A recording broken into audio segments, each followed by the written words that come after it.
Oh, okay, I just threw some out in the trash. In the trash can.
Hey, Alex.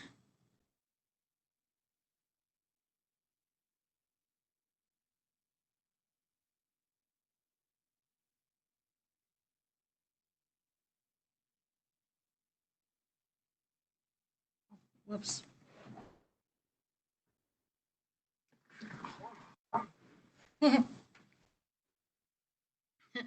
Good morning.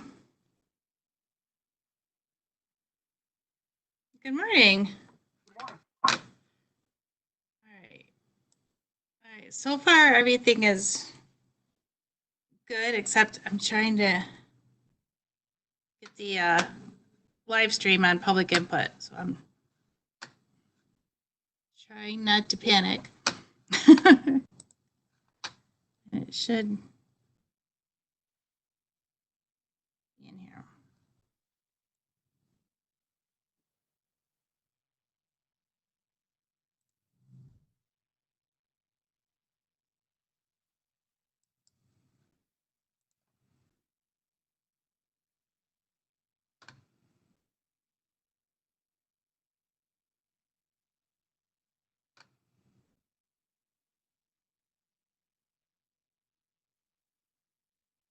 There we go.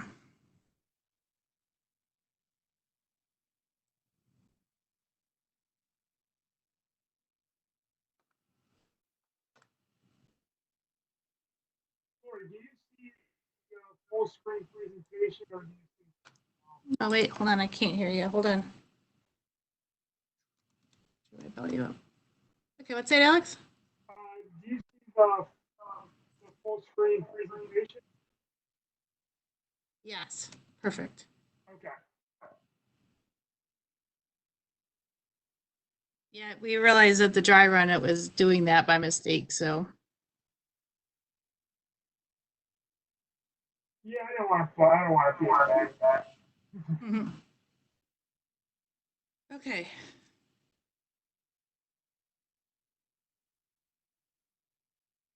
Um,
Okay, I'm back. Okay, was that you or me? That was me. I tried to move my screen and it didn't like that. So, okay. I was like, oh yeah, I should probably reset my modem or something before this meeting. Um,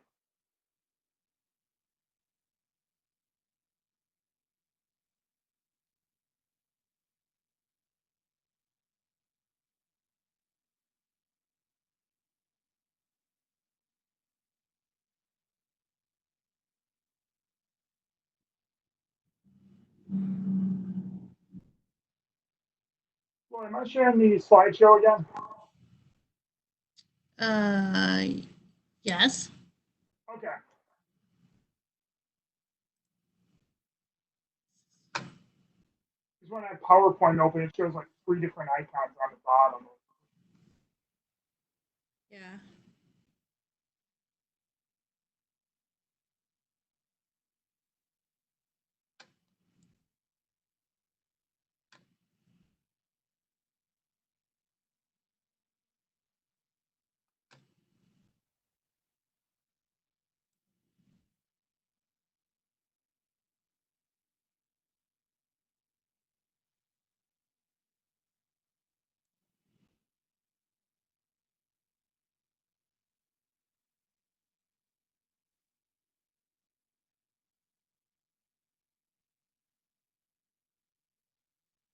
Okay, so are you the host now?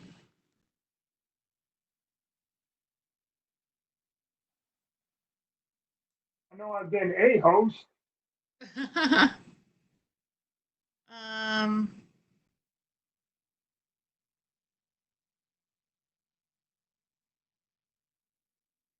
I says I look at meeting information. It says I'm that'll the make current wait. presenter and host. Okay, wait a second. Don't do that because then the live streaming will stop.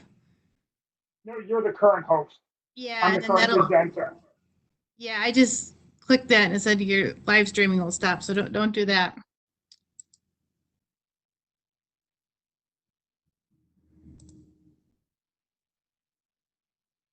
Okay, but you're presenter, so I can I can see the screen. Next screen. Yep. Okay. Looks good. PowerPoint works. Yep.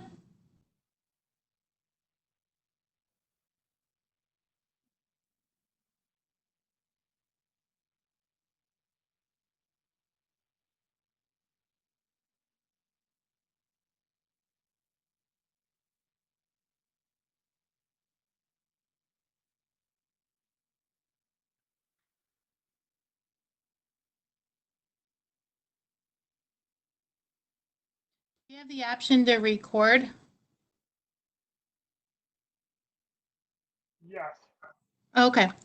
So when it starts, remember to do that, and then we won't have. Yep, I got that note on there. Okay.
Morning, guys. Oh, good morning, Jim. Morning, Jim.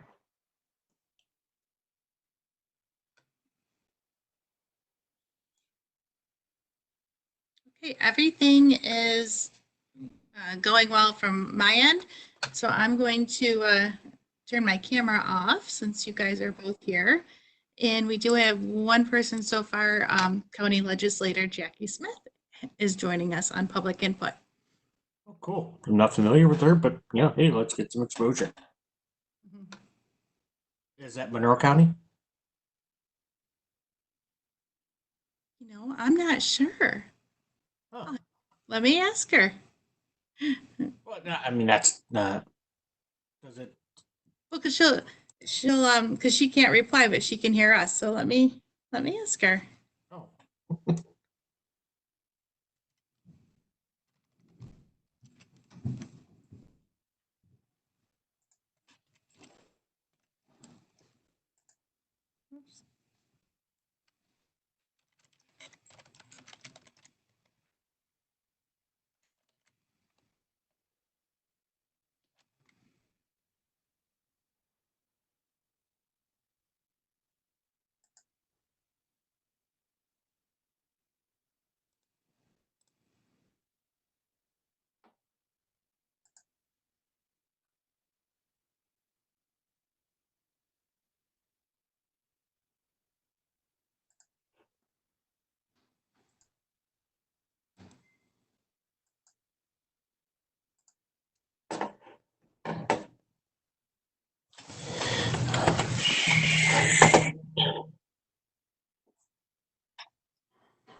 Good morning, everyone who's already online. This is Jim Stack.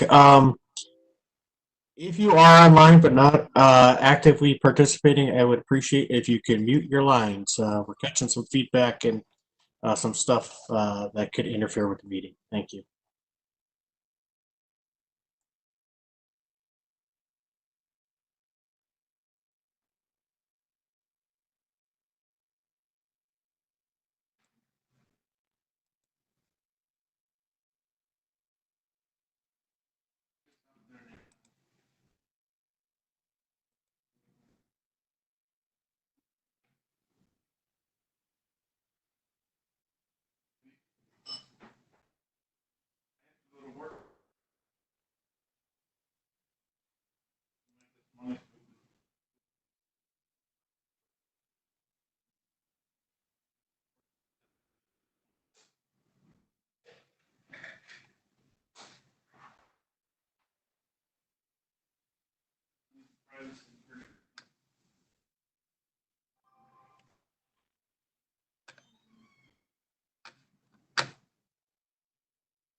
Hello. Good morning. We're just waiting for a few more people to join us. And for those who came on in the last few minutes, if you're not actively speaking, we'd appreciate muting lines. Thank you.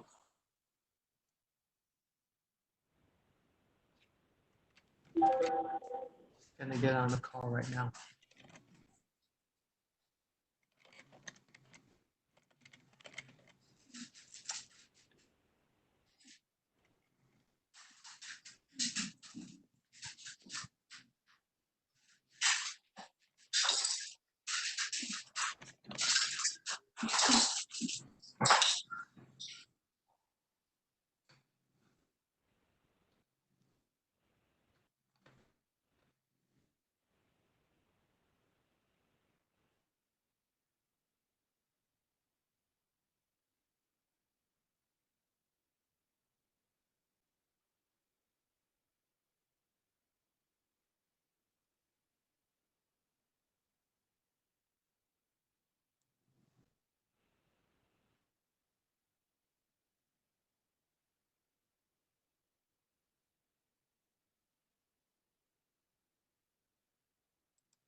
Welcome to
Good morning, everyone. This is Jim Stack from GTC. Just going to give it another minute or two. We're already up to 30 participants in the WebEx forum, so I think we're pretty close. I just want to remind everybody, if you are not actively speaking on the meeting, we would appreciate muting your line so that we can minimize any background noise. Thank you.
Okay, are we ready to start?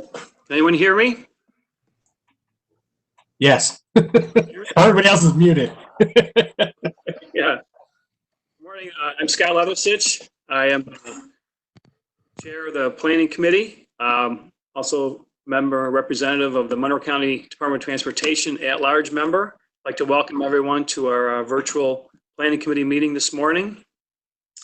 Before we get started, I think, Jim, you would like to run through some house rules for meeting conduct, and then we'll get into the roll call. Yes, thank you, Scott, and thank you everyone for joining us. This meeting is being live streamed, being live streamed so members of the public can observe and submit comments. The public is joining us on publicinput.com as our platform, and they are actually getting a live stream of what we got going on in the meeting itself. Alex, if you can advance the slide.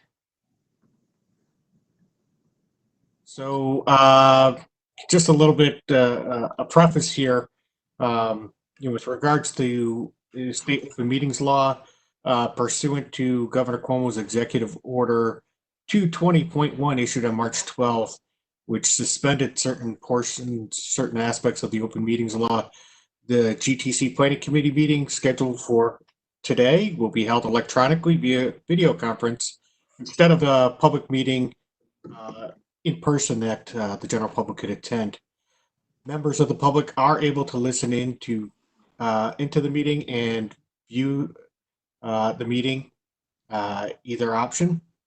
And minutes of this meeting will be prepared and posted to the GTC website per our usual process. Alex, can you advance the slide, please? So in accordance with that executive order, the meeting is being recorded. The video and audio recordings of the meeting will be archived and made available for anyone to access at a later date. And then information on how folks could access that recording will be available on our website. We should note, like our regular meetings, the meeting agenda does include 2 separate opportunities for the public to participate. And since the public is viewing through publicinput.com, we have staff on standby to sort of open up that connection, either relaying comments directly or relaying recordings. And any comments that we do get, either video, audio, text, whatever, are being captured and recorded for the meeting archive. Next slide, please. So just a refresher for anybody that's connected through publicinput.com that wants to participate at the appropriate time. If you press *2 on your line, you'll be able to record a comment that can be played back during the public forum. You press *3, you can be added to the queue for speakers, and at the appropriate time, your line would be opened up and you could speak directly to the committee. You also have the opportunity to type a comment into the chat window of publicinput.com that will be visible to others that are on that platform, and it will be shared, relayed to the meeting chairman and participants by GTC staff. Lastly, you can email a comment to 8148, which is essentially our meeting ID, 8148@publicinput.com. And like I said, our staff will be monitoring the comments and share at the appropriate time. Next slide, please, Alex. There is a recap of the agenda, and with that, I'll turn it back over to Scott to formally start the meeting. Okay, thank you, Jim. At this time, and we'll try to refresh the agenda as we move along. But at this time, we're going to ask Alex to do the roll call. We normally would just go around the room if we were in a room and have people introduce themselves. But under this situation, not being able to know exactly who's on at what times, I'm going to have Alex do a roll call as we would at the board meeting and get our attendance in that manner. So, Alex, if you're ready. Thanks, Scott. Tim Hayes.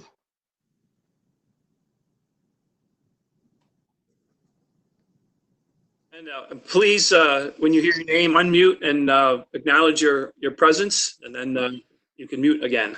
Give me Alex. Yes. Angela Ellis.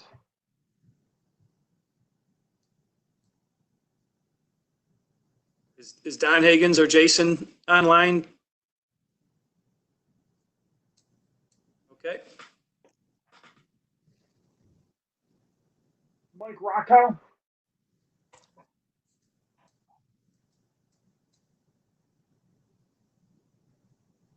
Bill Wright.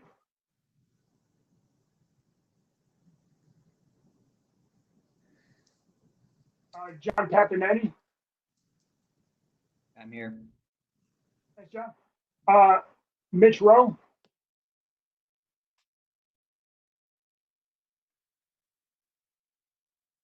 Kevin Rooney.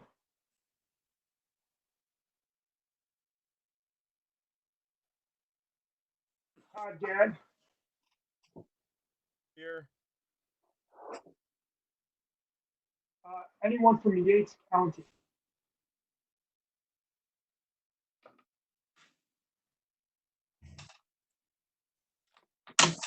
Tim Freeler.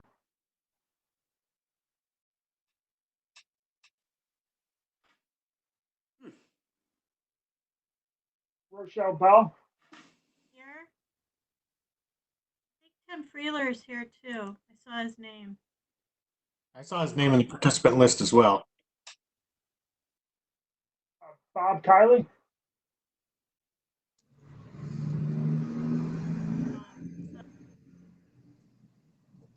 Bob is here. I saw Bob on the list this morning also. Scott Leathersich. I am here. David Lindsay.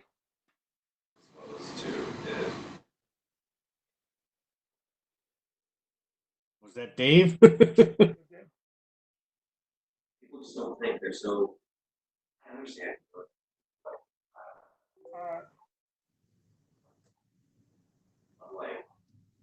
Norm Jones. It's so selfish. Robert Scanlon. Here. Dorian Kirkmeyer. I'm here. Eric Frisch. Here. Stephen Golden. Anyone from the New York State Department of Environmental Conservation. Chris Reeve. I'm here, Alex. Thank you. Sean Carrington. Actually, this is Scott Helser with the New York State Thruway Authority, filling in for Sean. Thanks, Scott. David Zorn. Morning. Bill Carpenter.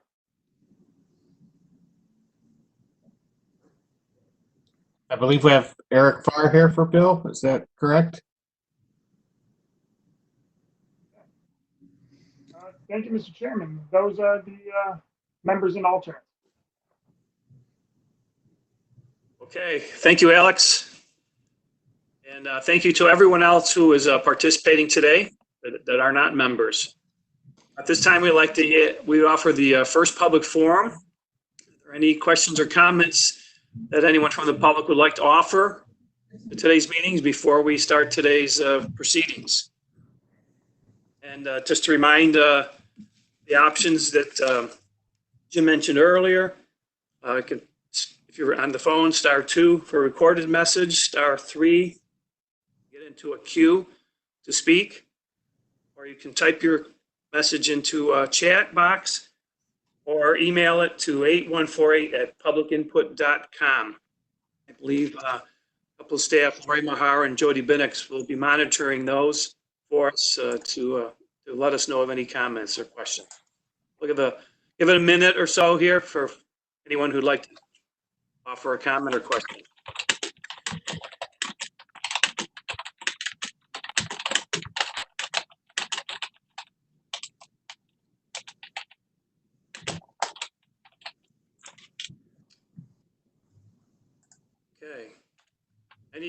Any comments coming in that staff can ascertain there, Jim? I have to defer to Lori on that. Lori, did we get anything?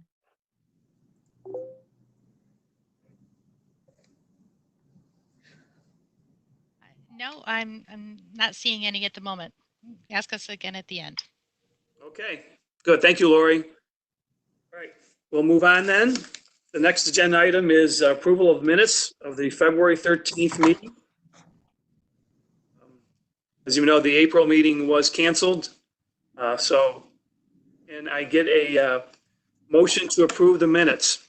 What I like is for anyone who would offer comments or a motion or a second, just unmute, announce your name so we know who it is, and then what you're doing, whether you're moving it or seconding it, and then we can move on from there. So someone would mind moving the minutes? This is Robert Scanlon. I'll make a motion to approve the minutes. Chris Reeves, second. Okay, thank you very much. And instead of a formal vote, what I'd offer at this time, and we'll do this with all items that require voting, is if there's any objections to moving the item. Scott, this is Jim Stack. I just need to interject. There was 2 minor edits that we need to put in there for correction. We did get some feedback before the meeting, thanks to some thorough reviewing. On page 7 of the minutes or the package, the second to last paragraph was comments where I was talking about the stimulus package, and I had originally written, I realized this add to 200 billion. I'm sorry, it should read, I realize this does not add to 200 billion. And then on page 8, under item 2, there was just a typo, and the ridelivingston.com website was missing a letter G. So I would ask that if there's no objection from VJ and Chris, that the motion be the minutes adopted as corrected. BJ Scanlon, no objection. That's fine. Chris, okay. All right, any objections to approving the minutes?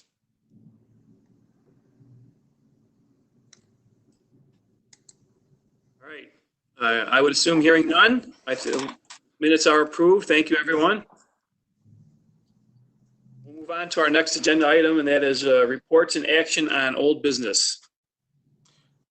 All right, so I'm just going to get into start with the COVID-19 impacts on GTC operations.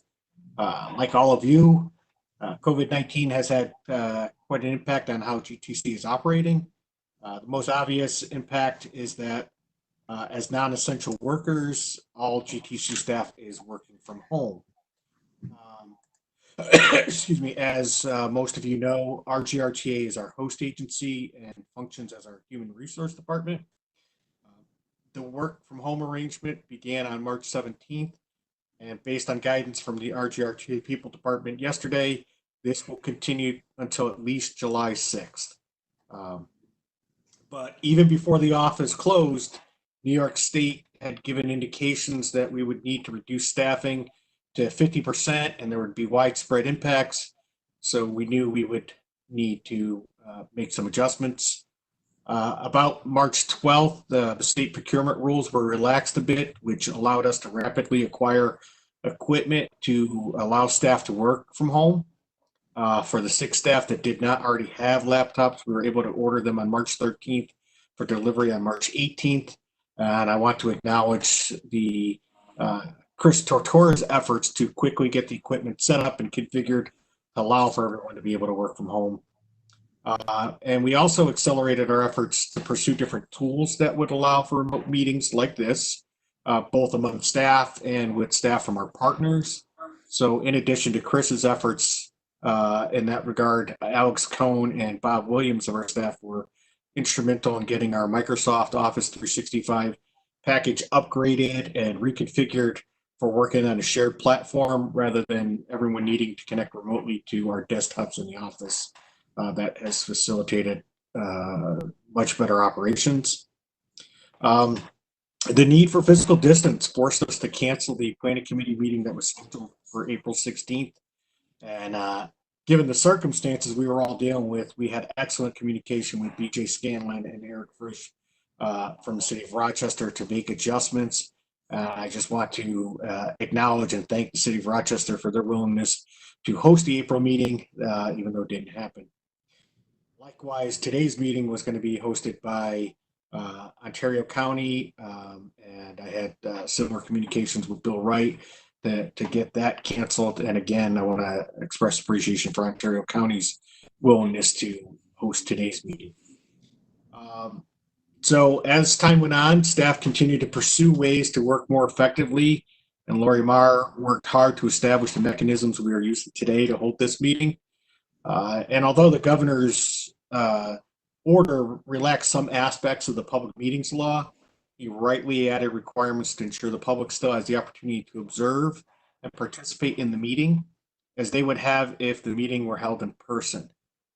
We've been able to leverage our publicinput.com subscription that took effect April 1st to meet and exceed the requirements for public interaction set by the executive order. And I just want to say that the staff at publicinput.com has been extremely flexible and adaptable with their product, and they fully engaged with us even before the contract took effect. So we appreciate those efforts to let us hit the ground running. And lastly, all of our UPWP partners have been adapting to the new way of working and finding ways to get projects back on track with various tools and techniques. We really do appreciate everyone's efforts and recognize that all the schedules for the projects have been impacted and will need time to be completed in a manner that provides a product that each community can embrace. So for good reason, our original schedules are blown. But I'd rather have a good product with community buy-in than a quick product. Moving on to federal legislative funding updates. Progress on a reauthorization of the surface transportation legislation has stalled as Congress and the administration continue to focus on the COVID-19 crisis. On Tuesday of this week, the Speaker of the House released the text of the Health and Economic Recovery Omnibus Emergency Solutions Act, or the HEROES Act. Washington loves their acronyms. While the media has focused on more visible items such as direct payments to individuals, the bill does include some provisions that benefit transportation projects. The Association of MPOs has shared some initial analysis on these provisions. They note that the bill includes $14.775 billion apportioned to states using part of the formula in the 2020 appropriations bill for the distribution of obligation limitations, which allows projects to actually occur. The amount is further suballocated to metropolitan areas based on the suballocation ratio in 2020 for funds apportioned to states under the FAST Act, which is the current surface transportation legislation. We don't yet have actual amounts for individual metropolitan areas, for individual MPOs. We'll have to wait and see. But if enacted, states will have the option that the federal share of the cost for funding that was made available in the 2020 appropriations bill, so what we're working with right now, that are obligated after the bill is enacted, as well as any funds coming out of the HEROES Act, should be up to 100% federal. So the state will have an option to do that. Typically, there is a redistribution of obligation limitations at the end of the federal fiscal year. In August, under the HEROES Act, there would be no redistribution in August of 2020, but states can keep the funding and the obligation capacity that they've had for 2020 through the end of the next federal fiscal year on September 30th, 2021, essentially a 12-month extension to obligate 2020 funds. The bill also includes another $15.75 billion for public transportation. Specifically, $11.75 billion would go to areas with population over 3 million, which we do not qualify. $4 billion for grants to transit agencies that, as a result of the coronavirus, require significant additional assistance to maintain basic transit services. I know RTS and RTS Monroe and all the different regional operations have all been impacted from a revenue standpoint. There's been decisions made to limit interaction with the drivers. The fares have been zeroed out to minimize contact. Certainly other revenue streams they get, the mortgage recording tax, et cetera, could potentially be impacted. So this could provide some relief for them should it be enacted. On a related matter, AMPO has partnered with the National Association of Regional Councils, or NARC, and the National Association of Development Organizations, or NATO, to prepare 2 letters to congressional leadership. The first letter collectively requests that significant additional funds, specifically for local governments, be included in the next coronavirus response package. The HEROES Act does seem to have some state and local funding relief. Seems like a lot of discussion's going to happen on that regard, concern for what is in response to COVID-19, what is in response to structural deficits within any state government or county or local. So that'll be a wait and see. The second letter includes many requests, in particular things that would be of interest to our partners is a request to appropriate at least $20 billion in flexible transportation funds through the Surface Transportation Block Grant Program in the next bill, and then to suballocate these funds in the same manner that were apportioned in the 2020 for urbanized and non-urbanized areas under the FAST Act. The eligible uses of these funds would be expanded to include serving as the non-federal match for MPO and state planning activities, which quite honestly, I don't think we need to focus on here, maybe to a small extent, but that the funds could also serve as the non-federal match for any program under Title 23, which covers highway projects, and Chapter 53 of Title 49, which covers transportation projects, essentially the Federal Highway Administration and Federal Transit Administration funding programs. And that any eligible uses for these funds should be allowed a 100% federal share, again, reducing the non-federal share to provide some relief to state and local governments as they move with their projects.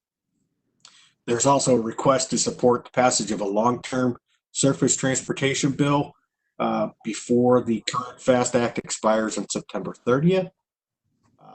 There's a request to grant extensions to MPOs for requirements such as our long-range transportation plan, our transportation improvement program, with regard to their update and approval cycles.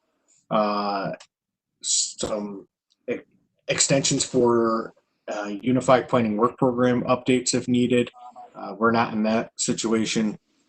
Extensions for FTA triennial review, which applies to RTS, quadrennial certifications, which are the joint certification of MPOs by the Federal Highway Administration, Federal Transit Administration, looking at some extension of that, and then just some other deadlines that would deal with operating characteristics during both the current federal fiscal year and the next one. There would be a request to extend the deadlines on discretionary grant programs, things like Tiger, CMAQ, different programs that are funding that ends up being dedicated to specific projects, but including extending the obligation deadline so that recipients are not penalized with losing the project funding due to an extended period of slowdown or work stoppage for public health reasons. Ease the lapsing requirements. So the state can demonstrate that an impact the national emergency declaration is the proximate cause of funding lapse. Basically, they have deadlines for when to put funding in place, but if they can show that the current crisis has been the primary reason they've lost or missed the deadlines, that the funding would still be held in place. Lastly, the one to point out would be to provide flexibility to states and MPOs with regard to our our performance measures and targets. We routinely need to work with the state and with the transit operator on updating our targets as new data becomes available, but obviously that's been impacted. Data is skewed, with significant shifts in people's behaviors, but also the staff to collect and analyze that data are impacted. So this would grant some flexibility in meeting the update deadlines and allow for automatically granting extensions of the performance target deadlines as with regard to CMAQ performance plan, which is currently due on October 1st, and any others that have that come into play. I've looked at the letter, and I think that the requests in the letters are definitely worth pursuing. But I am precluded by the Hatch Act from any effort to influence members of Congress. Most of you and those you represent are not subject to these same requirements. AMPO, NARC, and NATO are requesting that their members and affiliates express support for the letters with their respective congressional delegation. And following this meeting, I'll share the email with the requests and the letters with the committee members and alternates, so that you can take them through your organization for consideration of supporting the effort and reaching out to your delegations as you see fit. That is my update. I'm open to any questions. Questions for Jim? Okay. Very good. Thank you, Jim. Appreciate that. Now we move on to reports of UPW projects. Jim, take it away again. All right. So just to refocus everybody's attention, the slides that are up on the screen represent the comments that were made at the meeting in February. I'm equating this to having the printed report in front of you. It's what we emailed out to everybody. Typically, we mail hard copies. So in lieu of that, it is up on the screen to guide the discussion. And just as a reminder, when we get to the other agencies doing their updates, you'll need to unmute your line when it's your turn to speak. So moving down, sorry, I didn't have the right file open. Bear with me one moment while I get my notes open. I apologize for the delay.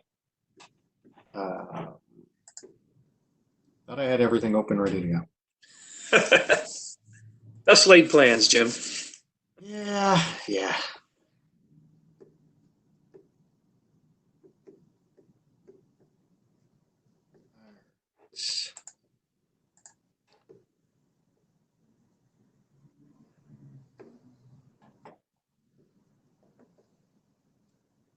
Apologize for the delay. It's opening slow. No problem.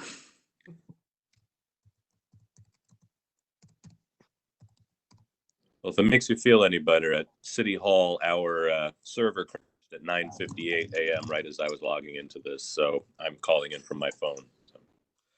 Yeah, I don't know if that makes me feel better, but I guess I feel a kindred spirit. All right, so with the GTC strategic plan, right now there is no activity to report. The long-range transportation plan will be discussed under item 4C. Just to give folks a heads up, we intend to have LRTP status update as a standing item at these meetings until we adopt the long range plan. And Jody will talk about a little bit where we stand with that.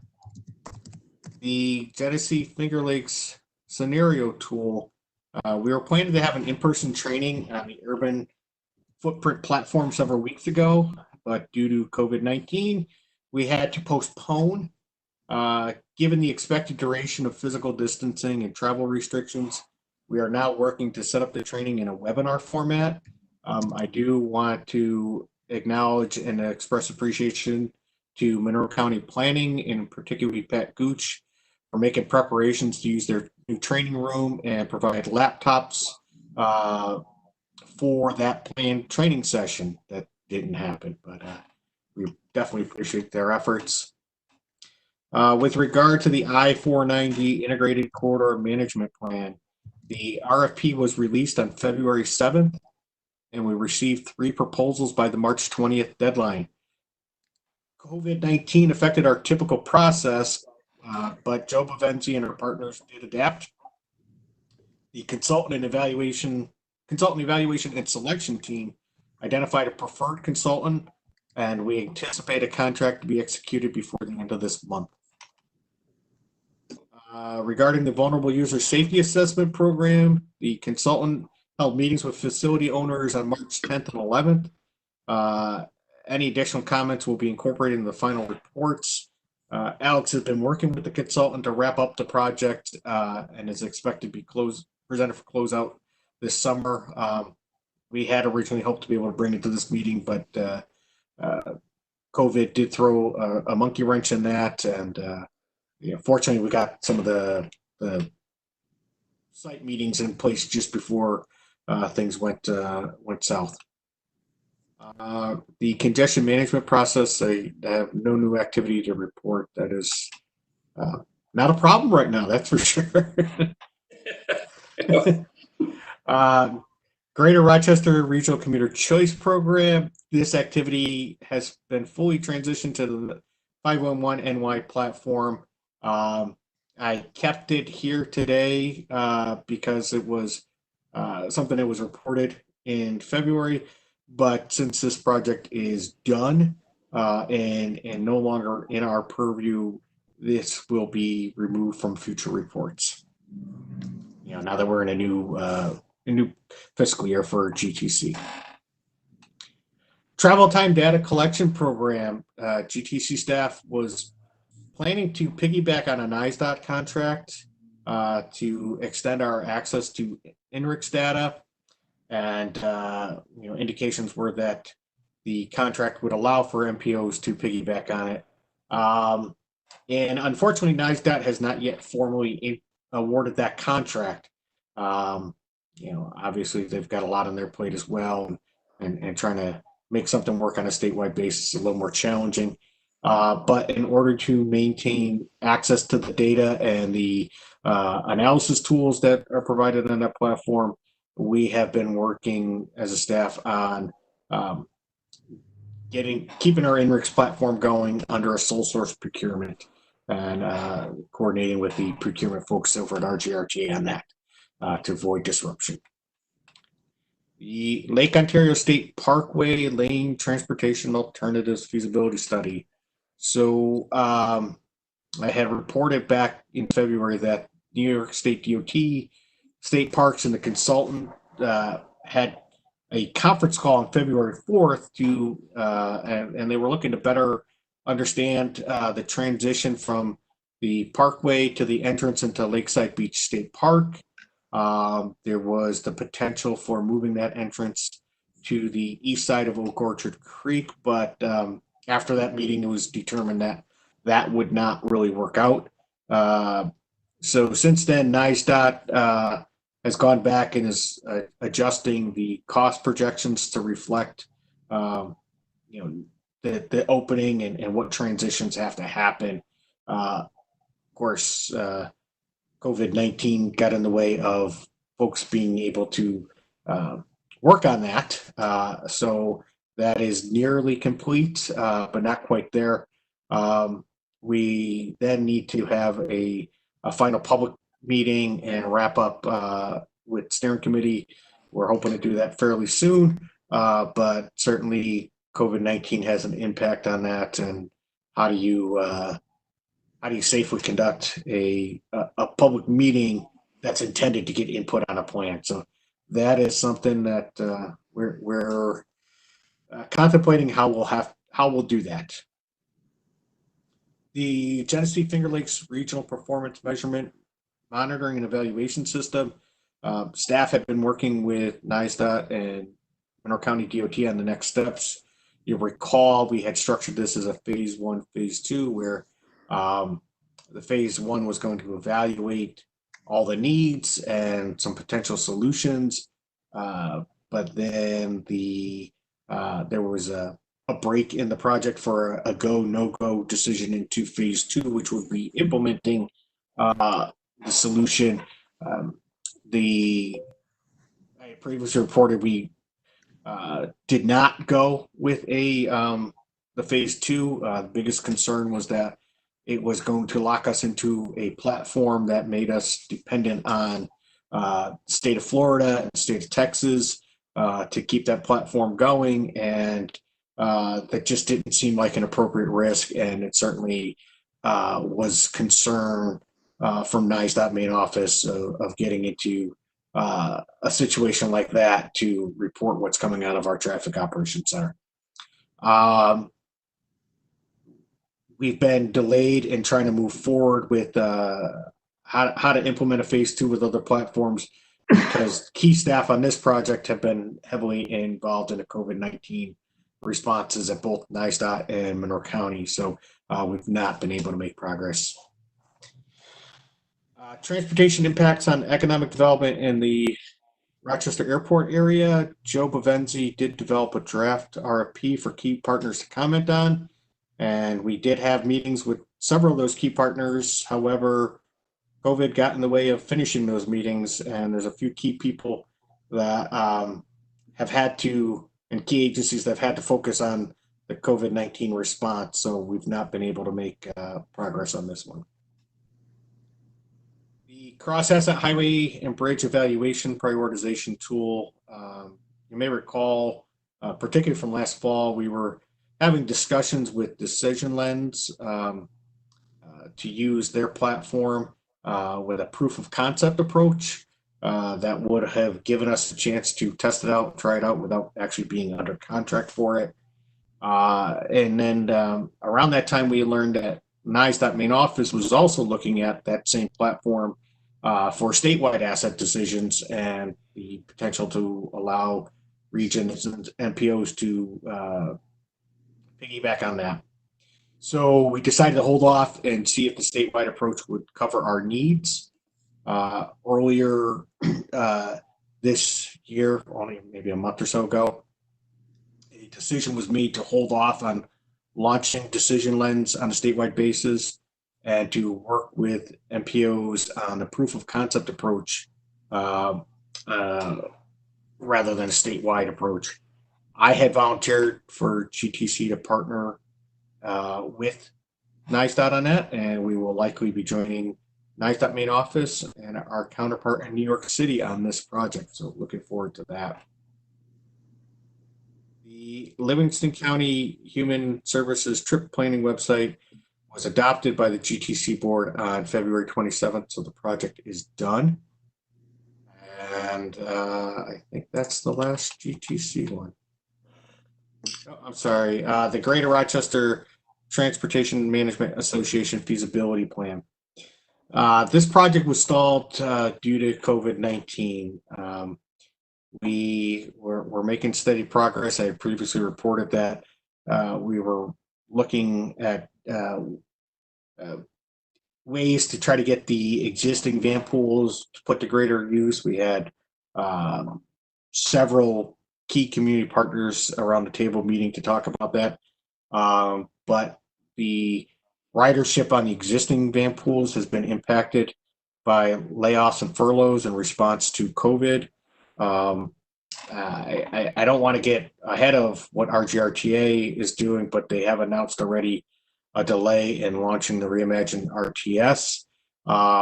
And as we previously mentioned, part of holding off on moving too fast on this project was that the transportation services that are out there, the whole situation was expected to change come June, and it didn't seem to make a whole lot of sense to be collecting data on what his existing service is if we knew there was going to be a radical shift.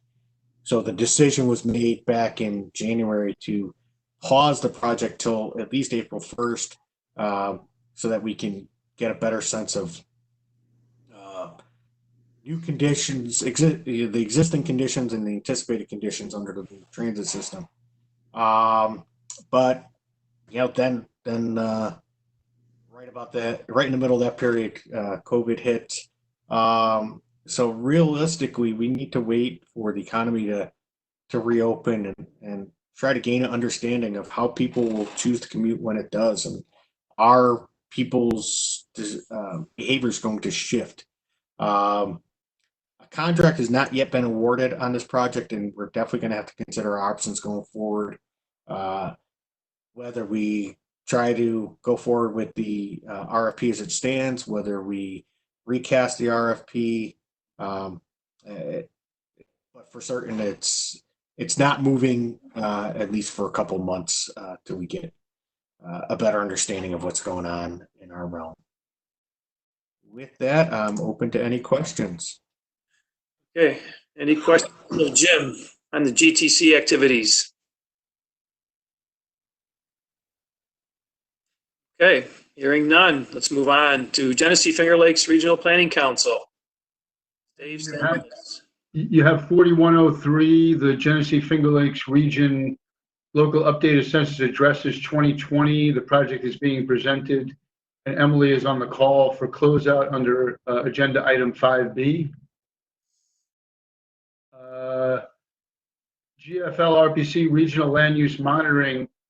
Emily's on the call. I know there's been, issues with that given COVID, but she can describe what's going on with the land use monitoring report. Thanks, David. This is Emily Royce, and with the Genesee Finger Lakes Land Use Monitoring Report, we actually have a 73% response rate. Roughly 25% of that have responded since everybody started working remotely. I anticipate that it'll be challenging for that last 27% to come in because it's just a challenge on code enforcement officers at this time, working remotely, not having access to the data, and then with their duties doing other pressing enforcement concerns. So we're moving forward with this as we can in this COVID time period and trying to continue to support the municipalities while getting this information. Thanks. Thank you. And then Emily can give an overview on 5361, implementing complete streets in the GFL region, a guidebook. Yes, so the Complete Streets, implementing Complete Streets guidebook, it's moving along as well. We're working on portions of the guidebook that can be drafted without the participating community case studies. And our draft model policies are in their final stages at this point. And we are doing outreach to potential communities to be case studies for this guidebook that's also challenging due to the situation and people's attentions being elsewhere, and then figuring out how to meet. So we're being creative and figuring out different ways to do this and working with our communities and being sensitive to their timelines, but it's moving along, which is a good feeling. Thank you. And 8552 Regional Fleet Electrification Study. Haley Farrington is on the call, but that scope of work is being presented for approval under agenda item 5A. All right. Any questions of Dave and Emily on GFL activities. All right, let's move on to Livingston County. Do we have a representative from Livingston County? Don't believe so.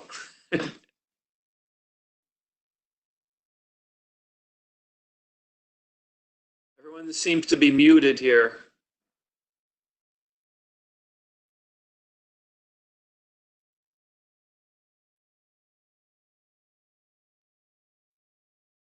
Yeah, this is Jim Stack. Sorry, I started talking without unmuting. I can say for the downtown wayfinding master plan that GTC staff has been working with the county and the villages and the consultant on moving forward. Lori, are you able to mute to jump into what's going on with that? Oh, sure. Yeah, sure. I know that they are having a steering committee meeting on June 3rd, and they've been continuing with inventorying existing conditions and such and proceeding. So everything's on track there. Thank you, Lori. And the mobility management strategy is a new project that we expect a scope of work at a future meeting.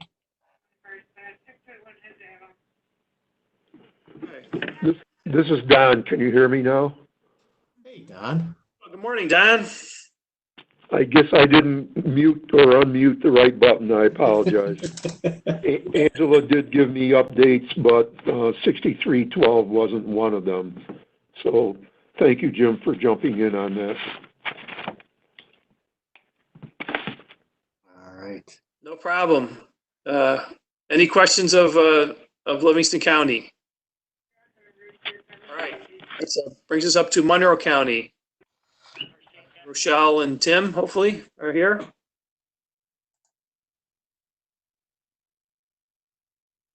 Unmute, Rochelle. I had. Did someone mute me? Anyway, I wouldn't blame you. Monroe County Land Use Monitoring Report. We have had a few trickle in recently, but we are, I don't know what percentage we have, but we're going to thinking next week we're going to do another outreach to the towns that we haven't heard from and see if we can get a few more responses. But it's going slow. Okay. Probably similar problems that GFL is having, right, at this point. Definitely. Yeah. Okay. Tim, for County Highway Accident Location Program.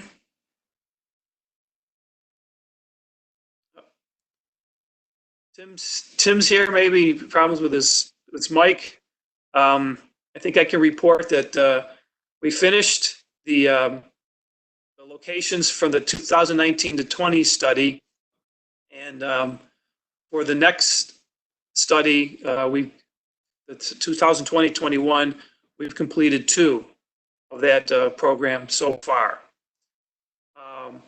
For the Monroe County Traffic Signal Pole Assessment Management, we are finalizing negotiations with the consultant on the fee and scope. We hope to have that awarded by a contract awarded by our county legislature by July, and get them started on that. Hope that covered it, Tim, if you can hear me. Thanks.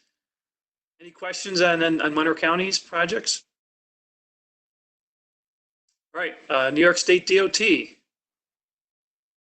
Yeah, this is Chris. 6232, the consultant has started the crash analysis for the corridor of Route 15. Is there another project? There should be the O'Rourke Bridge after. Yeah, 7951, the O'Rourke Bridge operations and maintenance analysis and strategy. That project has slowed down a little bit because of COVID, but Joe Penzi has started scheduling interviews with the 2 consultants that returned proposals. So we're moving forward with that. Hope to have a consultant selected by the end of this month or early June. And I don't have an update, anything to do with 7952 ramp reconfiguration study. All right. Thanks, Chris. Any questions of Chris?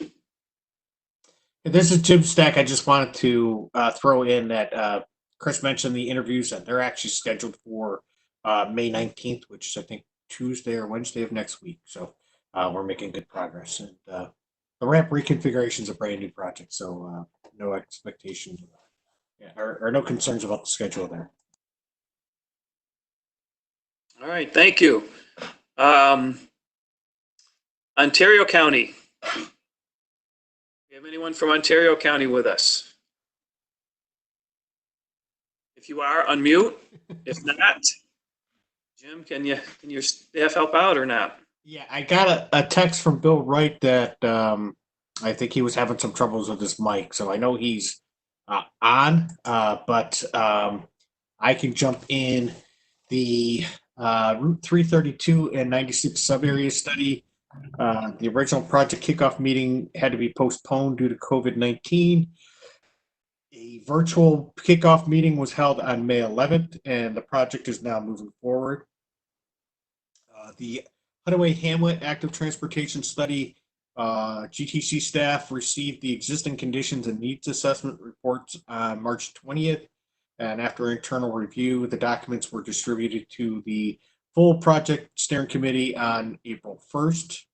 The ability to hold the steering committee meeting was impacted by COVID-19, but the committee is scheduled to meet via Zoom just this afternoon. So that is moving forward.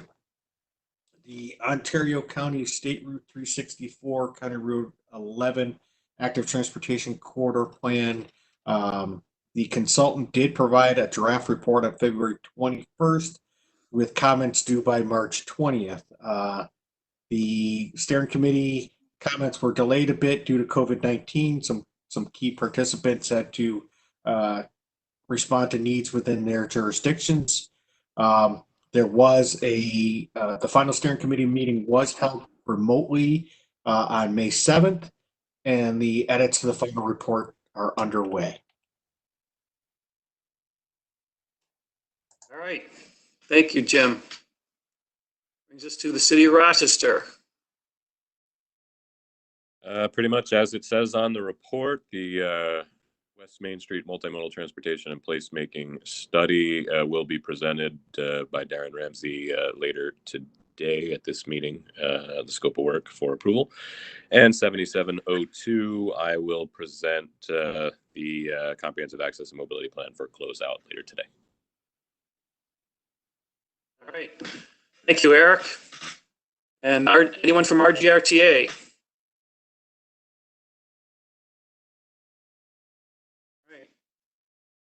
Jim, anyone from your staff can help out with that? I thought we had Eric Farr on the line. Maybe he's muted. Are you on, Eric? Can you hear me now? Yes. Oh, there we go. Yes. Okay. Here. Okay. So we were rolling forward for a June rollout of our RTS system redesign, Reimagine RTS, as Jim mentioned earlier. Those plans have been put on hold due to COVID-19. We're kind of reevaluating what is still needed to get us to that implementation and what that date will be, but we don't have any updated date at this point. And I think it's important for people to understand that, part of the delay was, where these restrictions of group sizes get together, the all new services, the on-demand services in the suburban areas were going to require bringing on, I think it was about 80 new staff to be drivers and have training. Can't have group training with your limited size. Those drivers also need to pass a certain motor vehicle DMV exams and licensing. That can't happen right now with DMV shut down. So the staffing to conduct the service can't be wrapped up ramped up, and then the vehicles that are being manufactured for services are impacted because of shutdowns of factories. So I think there was a realization that Bill Carpenter had relayed to their board of commissioners that there's still a lead time needed to make things happen, and as long as physical distancing is in place, it's very difficult to achieve some of those things. So once we have once their economy kind of gets going again, and there is an understanding of what can go forward when, then they'll be able to set a new date that says, okay, we need so many weeks to get ramped up. But the portions of the project that could move forward, some of the technology things, they have been making progress. They're continuing to build the new stations for the transfer, the connection hubs. You'll see some construction at several locations right now. So whatever work can continue has been progressing, but this just threw in quite a curveball for everybody. So the decision to hold off implementation seemed to make sense. Okay. All right. Thank you, Jim. Brings us up to the Seneca County. Yeah, and I don't think we have anybody on from Seneca County, so I'll give that report. For the Phase 2 Cayuga Seneca Trail, the steering committee did meet on March 4th and decided on a preferred alternative and various alternative alignments to present to a public meeting. Those alignments were mapped and revised based on steering committee decisions. And then COVID-19 got in the way of a public meeting. There was a little bit of a delay, but the steering committee and the consultant, they came together and figured out a way to try to do a public meeting. They did hold a public meeting online on April 15th, and actually, my understanding is they got some pretty decent participation. So that project is moving forward towards closeout. All right, great. Any questions? All right, Wayne County. Is Kevin with us, or? Nope, maybe not. Okay.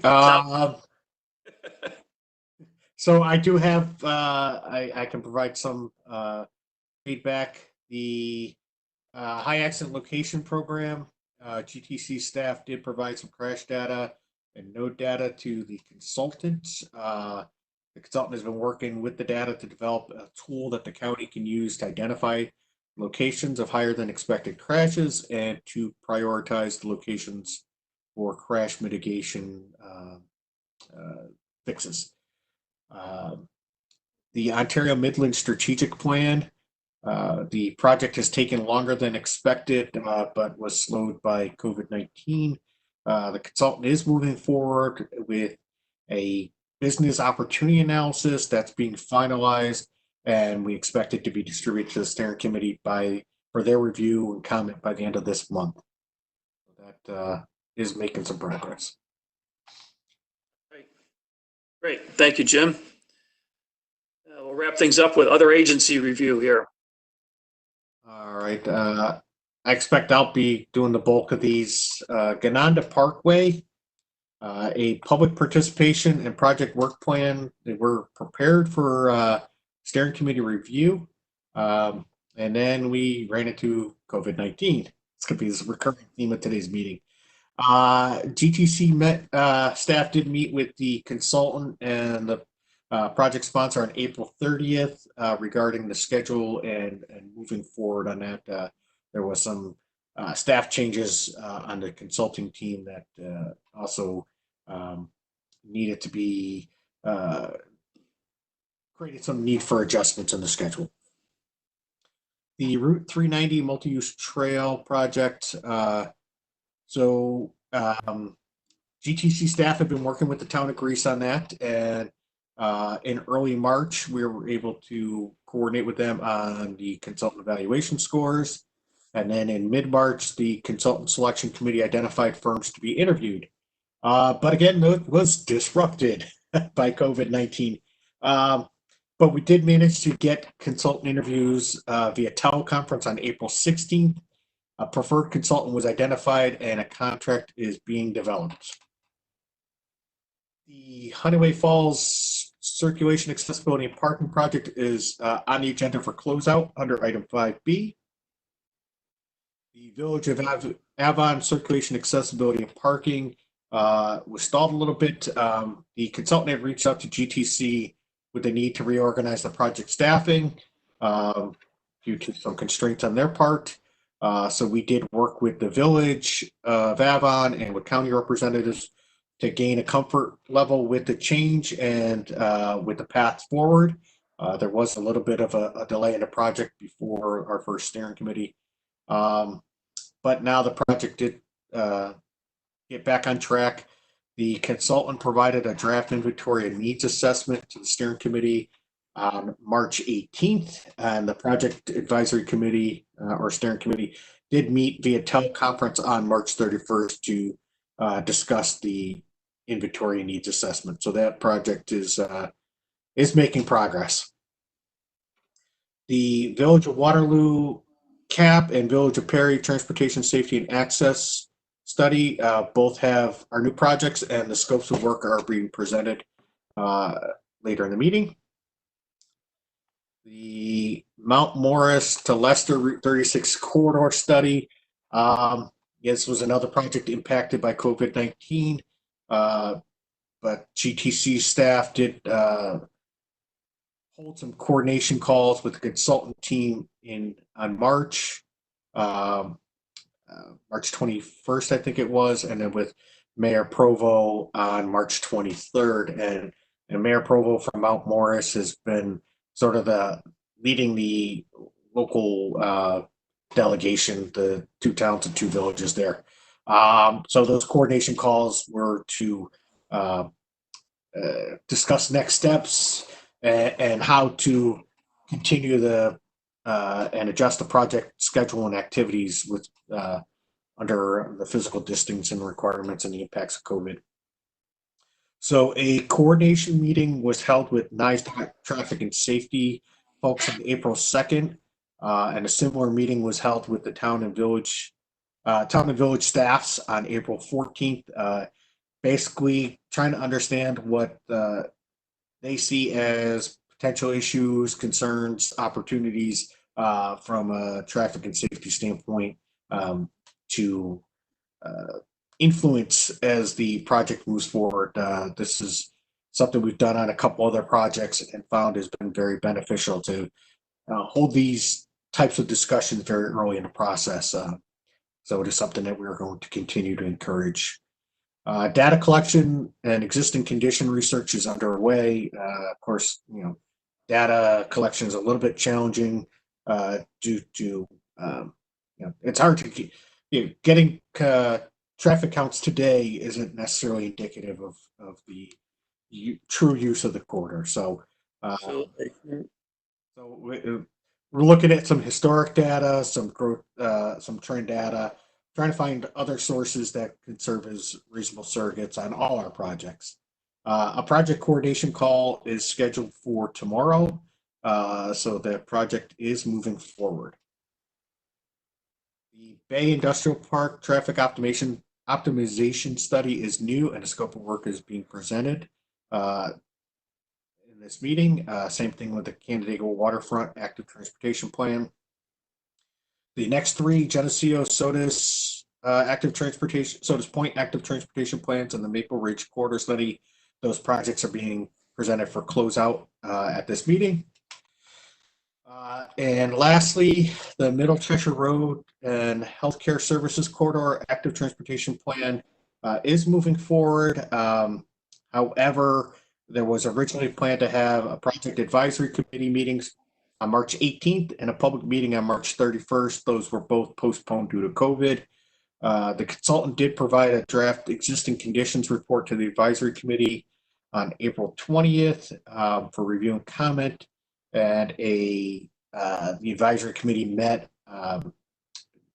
online on April 29th. The existing conditions document was distributed to the committee on May 4th for review and comment. So that is moving forward. With that, I'll do my best to answer any questions. Okay. Yep. Any questions of Jim? All right. Great. Thank you. Thank you, Jim. Thank you, everyone, for your updates. We move on to the next action item, our legislative funding update. I think, Jim, you. I went out of sequence. I gave that already. But, but I think we do have one more announcement to put into the mix. Today is Don Higgins' last planning committee meeting. Don is retiring next week. He had announced that back in our February meeting. He's going to be missed. I know he's been a longtime fixture in GTC for as long as I can remember, and has been a valuable partner in all those years. We want to wish him well, and to Don's credit and his civic mindedness, he didn't want a retirement plan for himself, a retirement party for himself. He was actually planning a fundraiser in conjunction with the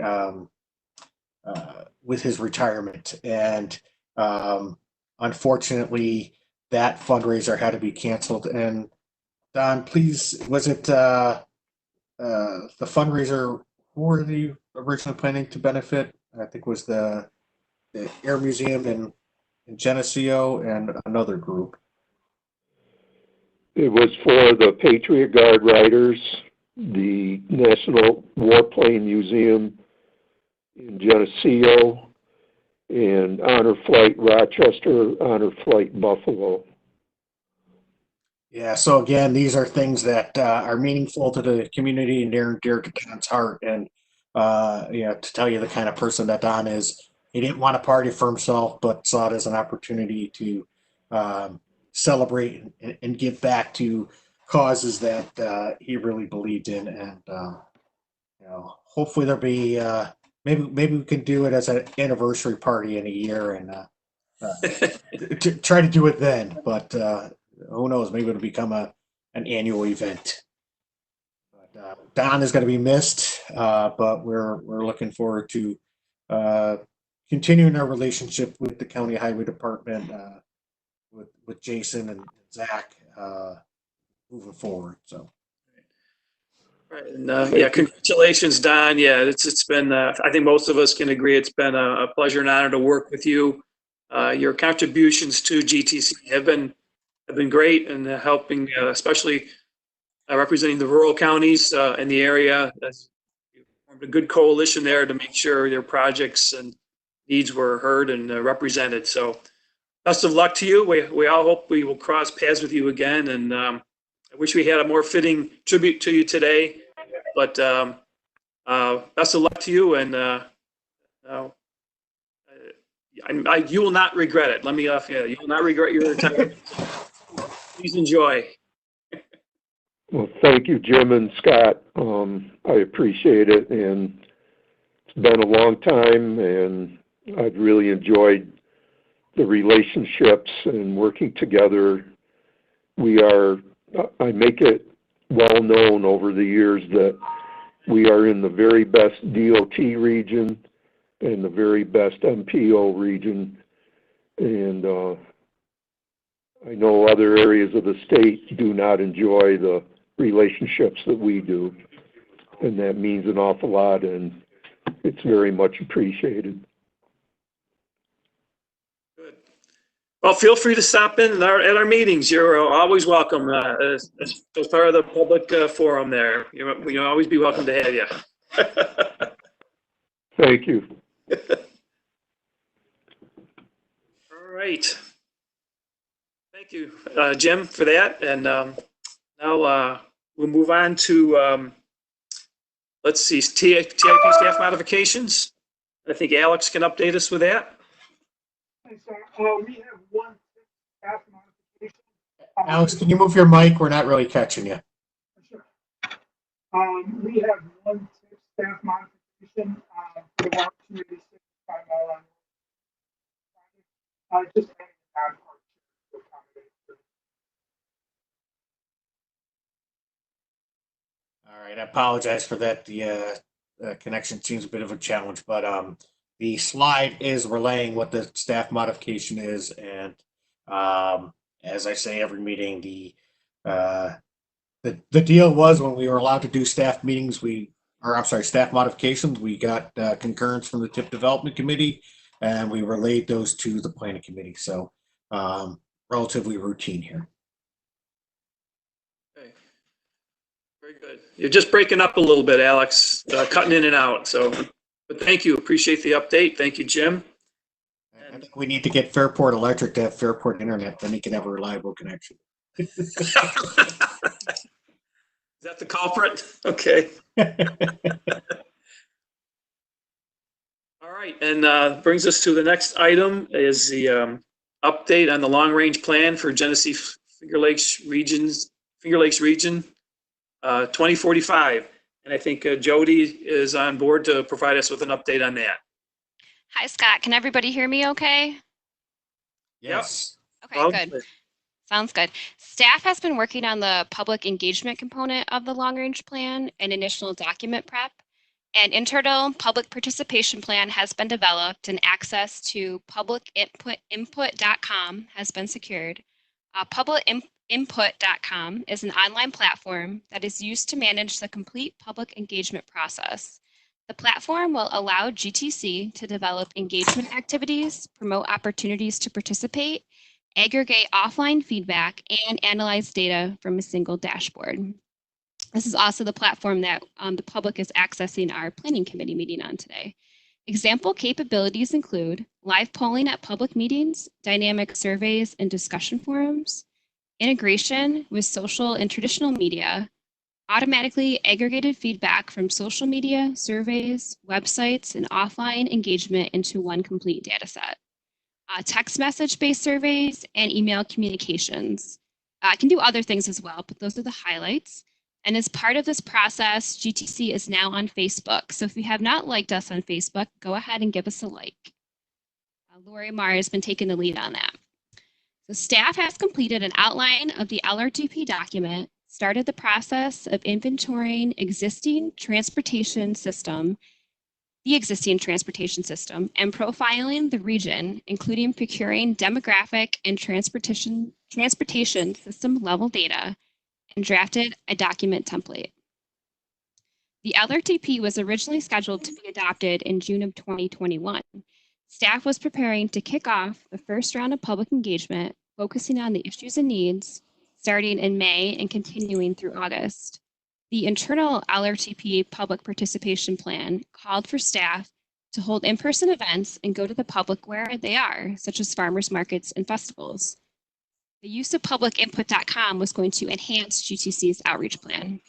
However, COVID-19 and physical distancing guidelines have prohibited sizable in-person gatherings.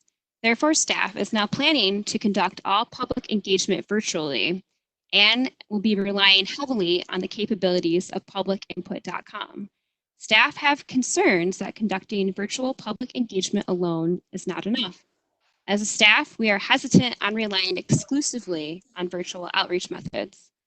Our main goal is to provide meaningful opportunities for the public to participate.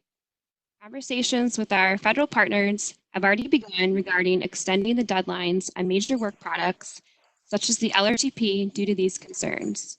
The initial feedback is that the federal agencies will be taking hardships due to COVID-19 into account. However, formal guidance has not yet been received. Staff will be moving forward with virtual engagement as scheduled and looking for our fellow MPOs for best practices during these challenging times until clear federal guidance is provided. And if anyone has any questions, I'll be happy to answer them. Okay, very good, Jody. Any questions of Jody? All right, excellent work, Jody. look for that to wrap up as best possible, right? Under the conditions.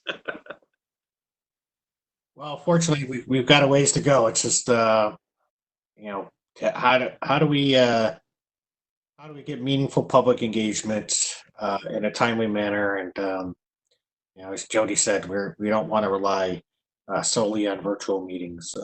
It doesn't it doesn't help the public if they can't weigh in, particularly those that have been traditionally underrepresented in the whole transportation planning process. So we're definitely trying to be mindful of that. And just a quick note on the slide, I should say 2021. Thank you, Alex. I see he's changing it in real time. So thank you. 2021 adoption to be determined in this post-COVID world, but we're going to get not last summer. Yeah, I know. This is the new plan, not the old one. Yeah.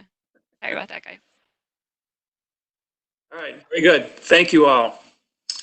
Okay, that wraps up reports and action and old business. We'll move on now to our action items for today.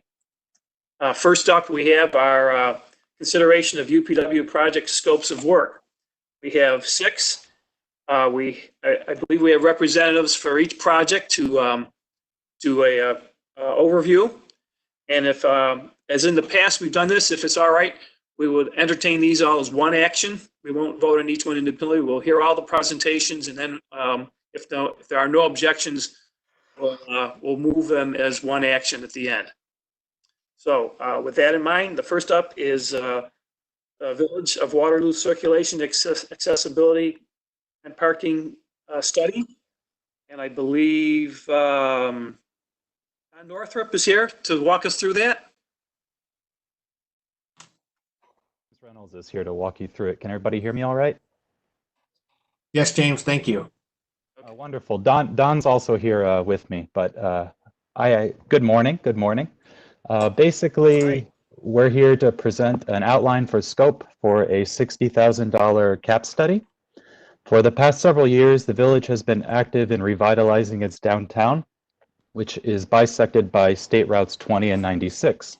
So the focus of our CAP study would be primarily to identify safe, multimodal routes between the schools, businesses, and recreational amenities within the village, supported by multiple surveys, public meetings, and data collection.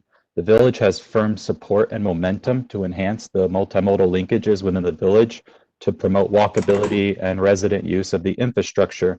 A few key focus areas we'd like to study with the consultant team are a lack of mid-block crosswalks within the downtown core, parking lots that are informal or inaccessible from downtown with unsafe placement of driveways, many routes to school, and other areas of interest have significantly deteriorated or just have non-existent sidewalks.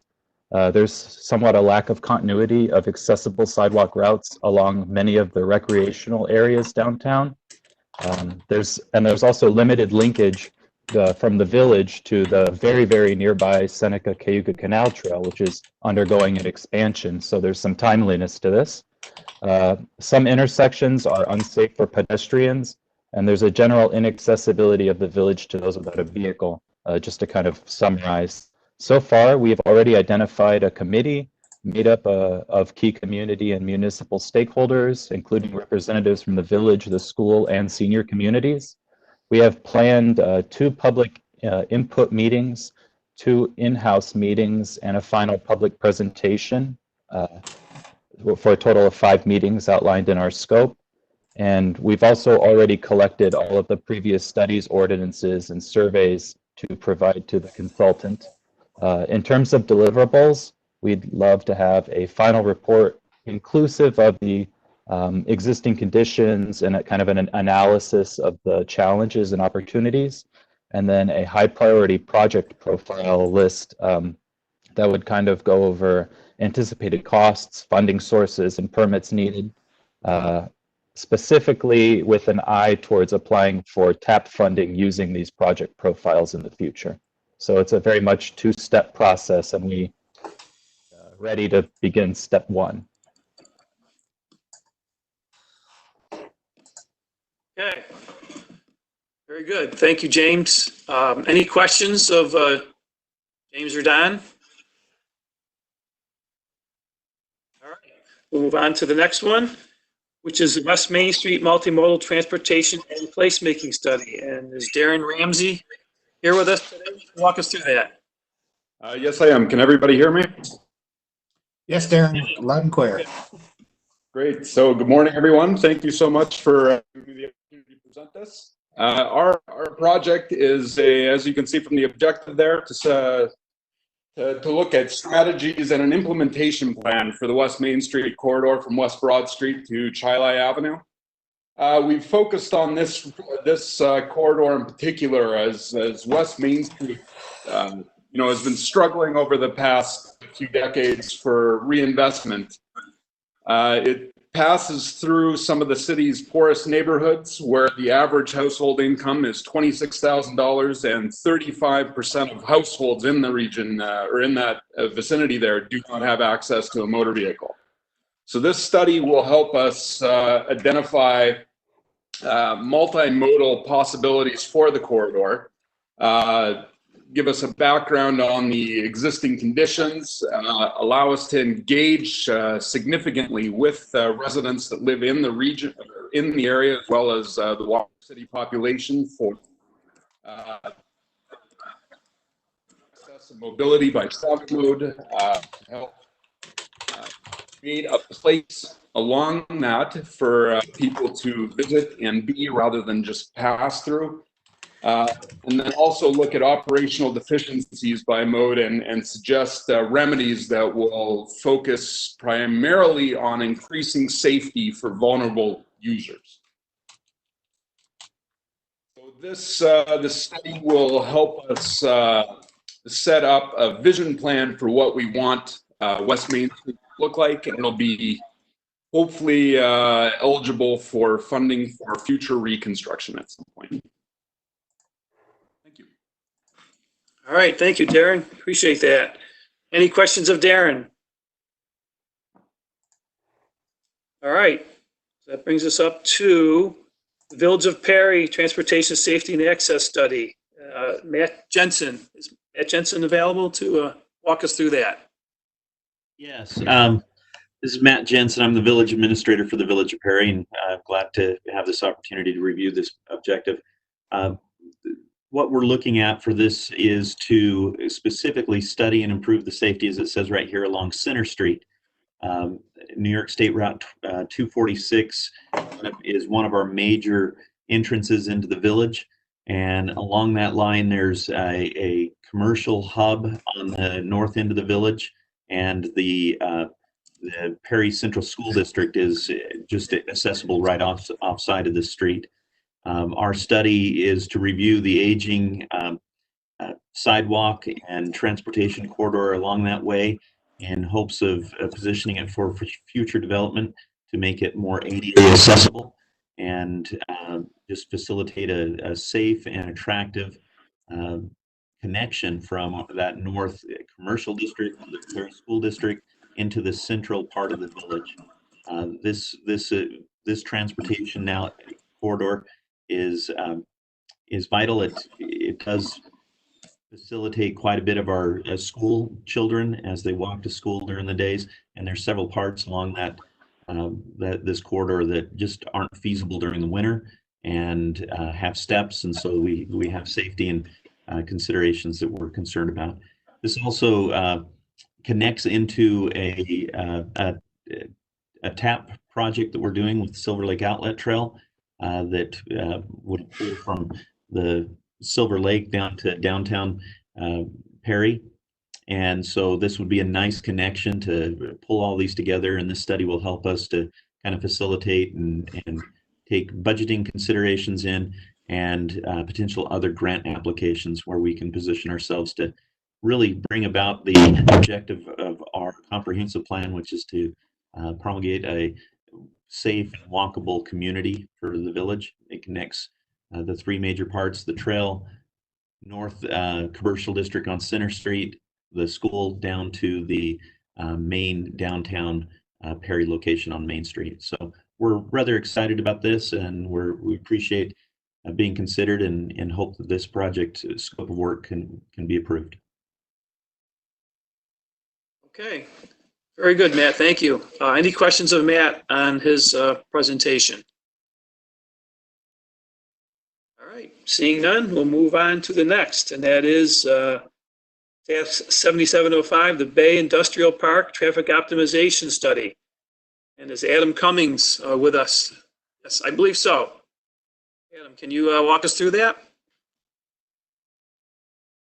Unmute and you're ready to go.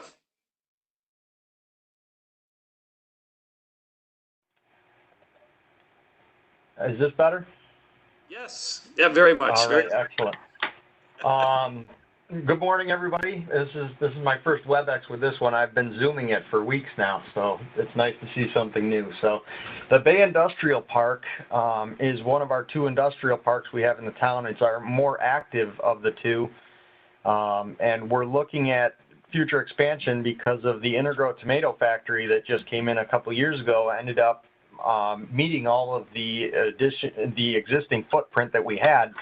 So now we're looking to the future phase to the west, and we've noticed due to Optimax with their expansions in the optics industry, Harbeck Plastics and Intergrow, that the queuing and capacity of the entrance off of Route 104 seems to be at capacity at several moments during the day, and to help with the economic base of this town. And the property owners in that industrial park are very interested in expanding to the west. But of course, there's only one ingress and egress. So for safety concerns, emergency response, and such, the town would like to look into strategies and implementation plan to try to remedy any of these deficiencies and optimize it as well, working with these property owners. And I'll try to keep it short for everybody today, but if there's any questions, feel free to ask. But we are looking to accommodate the multitude of vehicles that we do see coming in, whether it's the automobiles for the employees or the tractor trailers for the products that are and supplies that are coming and going. One last note on it is we do have the unique perspective of Ontario Midland Railroad is parallel to this, and over the past 10 or 15 years we've been working with them to get rid of driveways off of 104 and have one centralized way in. Obviously we'd like to have one more than one centralized, and that's what we're aiming to do here with this study.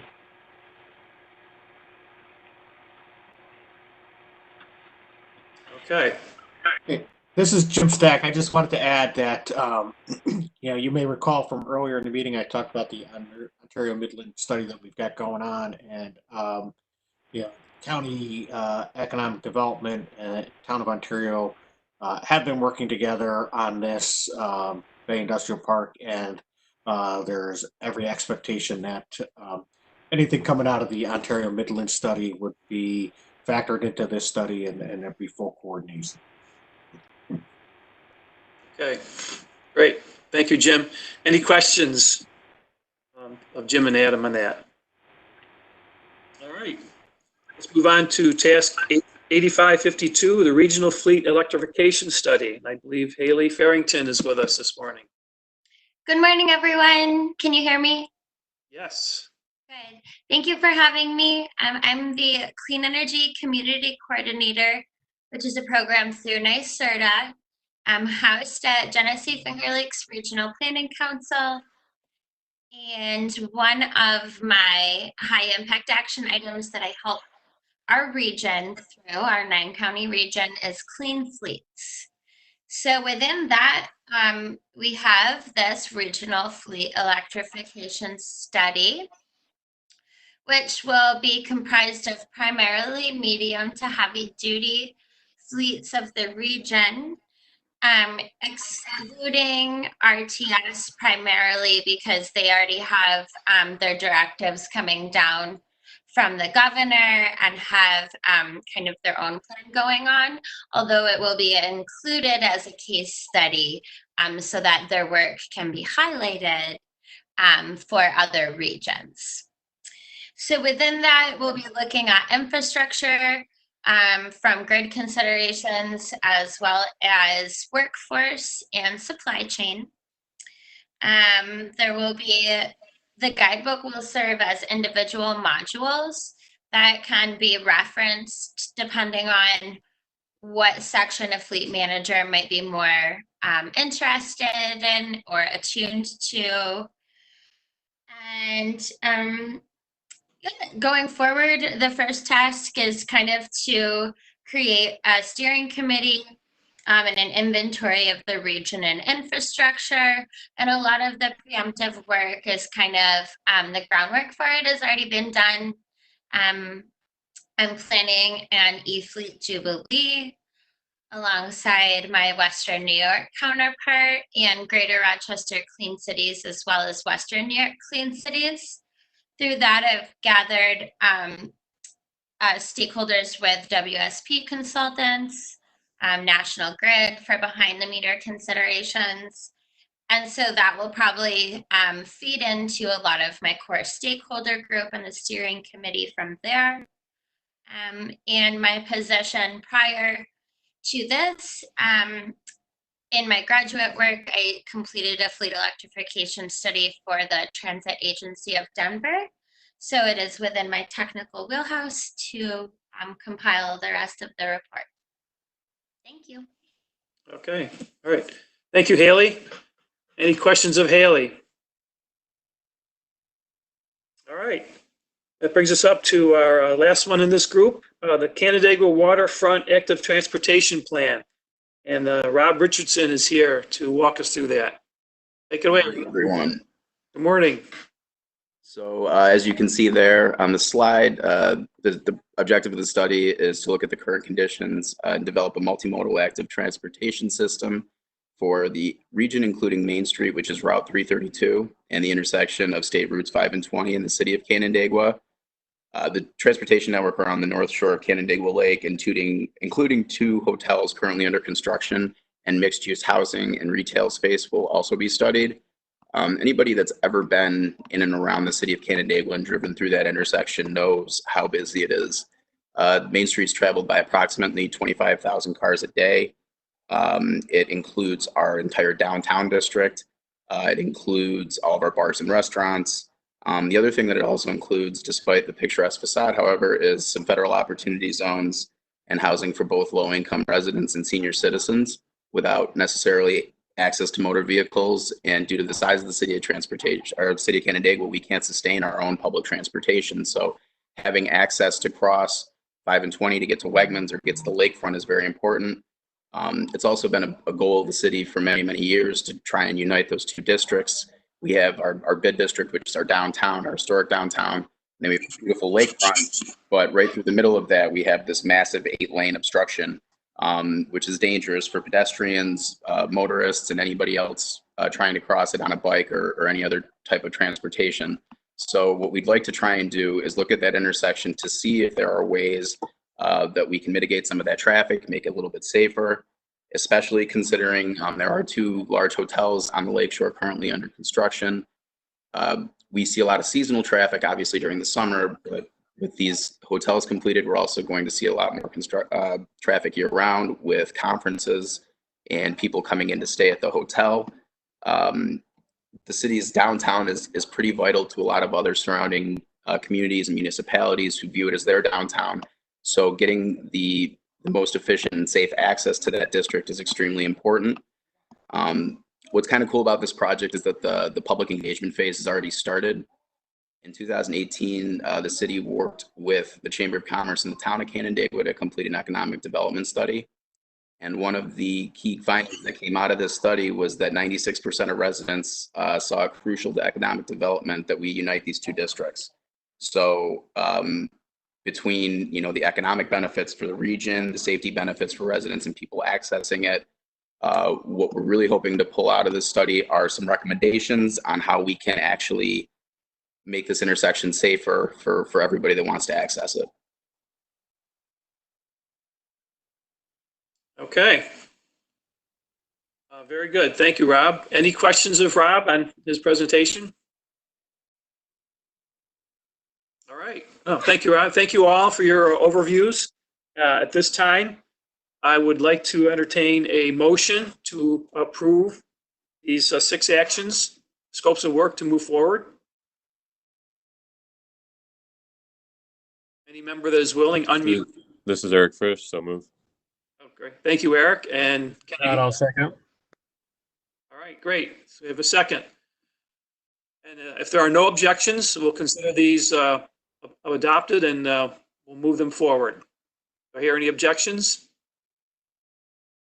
All right, very good. Thank you very much, everyone. And for those who presented at this time, if you're welcome to stay, observe the meeting if you'd like. Otherwise, you're welcome to get back to what you really need to get done today, I guess. Thank you. All right, we'll move on to 5B now. That would be accepting reports as evidence of completion of a UPWP task. We have, again, 6 actions, and similar to 5A, I'd like to move those all as one, if that's acceptable to everybody.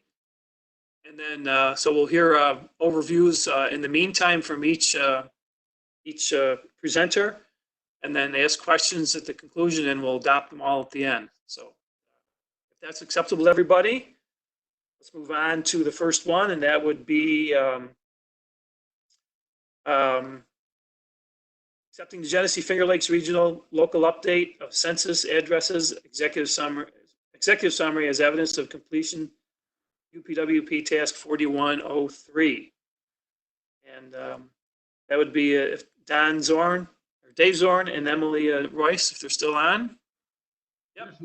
And Emily is here to do a briefing on that executive summary. Thank you, Emily. All right, this is Emily Royce from the Genesee Finger Lakes Regional Planning Council. I want to thank GTC for funding this project.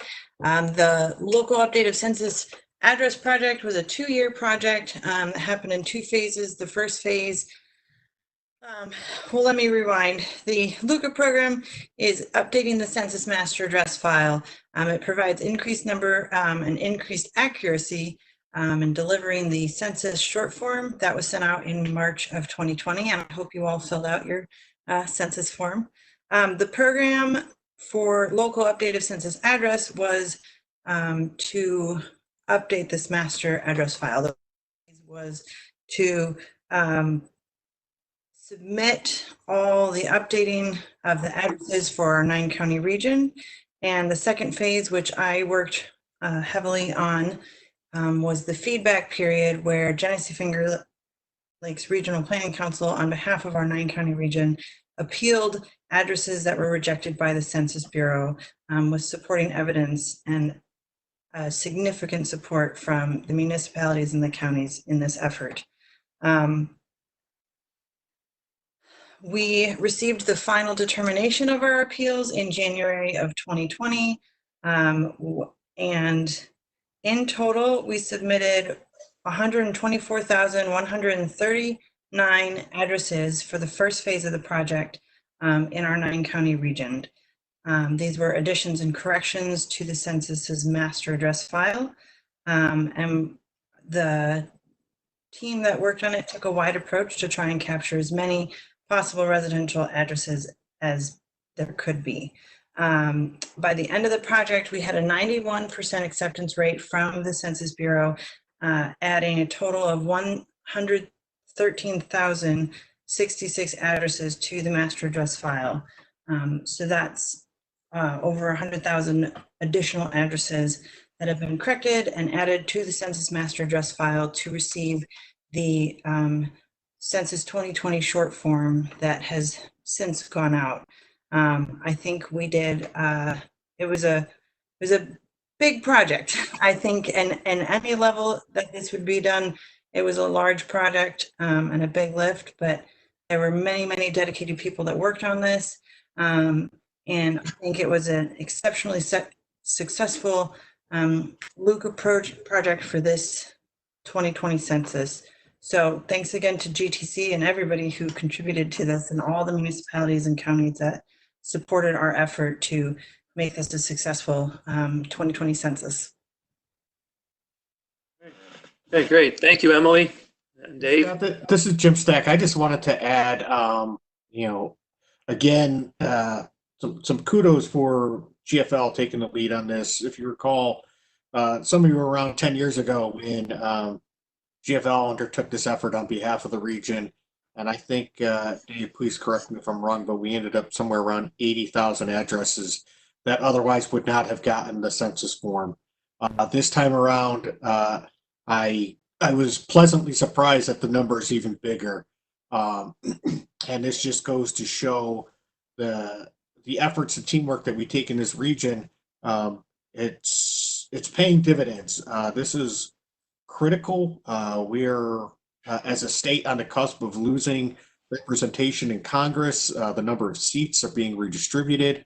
So this is meaningful that we've got 113,000 addresses that otherwise would not have gotten the form, and communities throughout the region are pushing to get people to respond to their census form if they had not done so already. COVID-19 has thrown a wrench into the enumerators going door to door. So anything that all our agencies can do to continue to encourage completion of the form only benefits us as a region. And then one thing that I think is important to recognize also, as a state, New York State, it's somewhere in the neighborhood of, I think, 330,000 successful new addresses added to the list. And again, Dave or Emily, please correct that if it's wrong, but we're looking at our 9-county region accounting for a third, or maybe a little over a third, of all the addresses, all the new addresses statewide. The level of effort, just there's nobody competing or matching us for level of effort, and Dave and his staff deserve credit for that. And right now, that's Emily and Kiernan for the feedback period, and many staff and interns for them. So thank you. And thanks to Emily and Kiernan. Thank you. Okay, next up is the accepting the Honeoye Falls Circulation Access and Parking Cap Study, UPW task 6812. And Honeoye Falls Mayor Rick Milne, Honeoye Falls Village Administrator Brian Anderson, and John Steinmetz with Barton and Judas are identified to present, but I believe, John, you'll probably take the lead on this. Yeah, I'll start. Thanks, Scott. I appreciate the opportunity, and I'll jump right in. So Honeoye Falls is a very progressive place these days. Over the last 10 years, they've done multiple planning efforts, from a comprehensive plan to a zoning code update to tactical urbanism events, to community development enhancement efforts with different classes from RIT, and then the CAP study, which has been critical because all of these previous efforts have been important and inclusionary, but very conceptual in nature. So the CAP funding was critical to looking at operational realities and fiscal realities in terms of what can be done in the village to enhance circulation and access for all modes of transportation. If you know the village at all, if you're familiar with the village, you've got parks in the northern quadrant, you've got the school in the eastern part of the village, you've got the commercial suburban shopping district to the south, and then bulk of the residential neighborhoods are to the south and to the west. And in the middle of all these destinations and activity centers is downtown Honeoye Falls, which is a charming place. But through our public outreach, walkability audit, the youth workshop, the open house, and I should note the walkability audit, we based that audit on the previous work done by GTC through regional walkability efforts. So we appreciate that tool, very, very useful. So in order to connect all these different destinations and make downtown more attractive place to walk and spend time, several recommendations were developed, from reducing pavement widths in downtown through the installation of a landscape median to reusing I think it's a 9 or 10 foot paved shoulder out in West Main Street in the suburban shopping area for either tree lawn and multi-use trail or tree lawn sidewalk. The other thing that I thought was neat about this project is the village didn't feel the need to identify preferred alternative in some situations where we had option A or option B or option C. They actually said we love them all. We want to try to move one of them forward over time, depending on property ownership, funding opportunities, things of that nature. So there's a lot of good ideas in this plan, including the installation of a roundabout, and then some smaller, finer grain improvements that I thought SRF did a great job identifying in terms of downtown, looking at things like the sloping of the sidewalk in winter and inclement weather. The sidewalks are pitched, so in bad weather, it's not comfortable and not generally safe to walk on some of the sidewalk segments in the village. Some of the handicap ramps collect water and again, ice up in the winter. The signal control box blocks motor vehicle and pedestrian lines of sight at one of the four corners in downtown. So real detailed type problems, opportunities identified in the CAP study. So that's all I've got to say on the content of the project, and I'll hand it off to the village folks that are on the call as well, and they can say a few words. Okay, Thanks. Go ahead. Thanks, John. I appreciate that. B&L was an excellent choice for the village and has helped us put an incredible template together to begin making some much needed improvements on Main Street. And lastly, just on behalf of Mayor Milne and the village of Honey Falls, we'd like to thank GTC for the opportunity. The info we received was extremely valuable, and we wouldn't have been able to get this done without your support. So thank you. All right, very good. Thank you. All right, any questions or comments of this this presentation? All right, great. Thank you. Let's move on to the next one then. That would be accepting the Rochester Comprehensive Access and Mobility Plan, UPWP Task 7702. I believe Eric Frisch is still with us to walk us through that. I am indeed. Thank you. Go. All right. So thank you very much, Scott and everyone. I put together some slides for this. I don't know, Alex, if you're going to progress those or if we're not going to use those. I'll progress them, Eric. All right, thank you. This project was a long time in the making. This was something that we had started looking at back in 2016, I believe. The project was intended to be coordinated with development of the city's new comprehensive plan, which ultimately became known as Rochester 2034. As the purpose statement indicates. Alex, if you could show that purpose statement.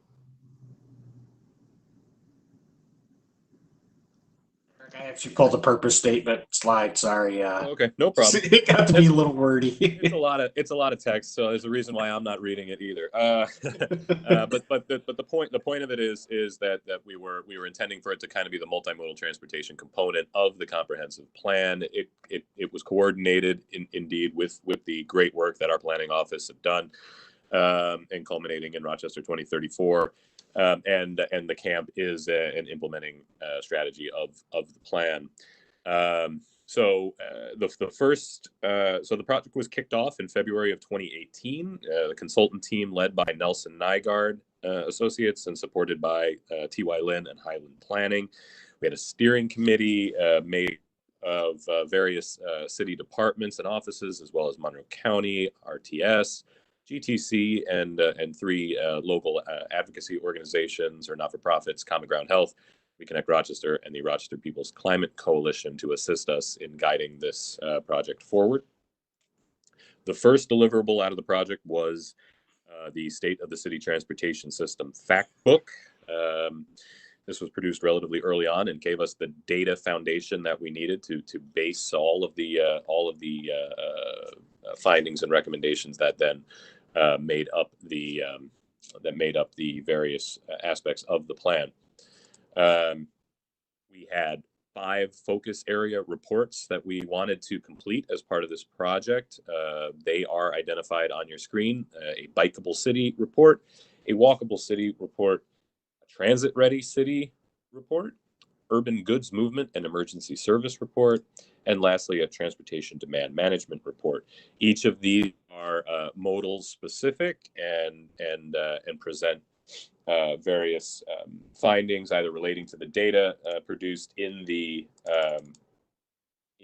fact book, as well as various findings and recommendations specific to each therein. Each could easily be expanded into their own UPWP study, so who knows what the future may bring.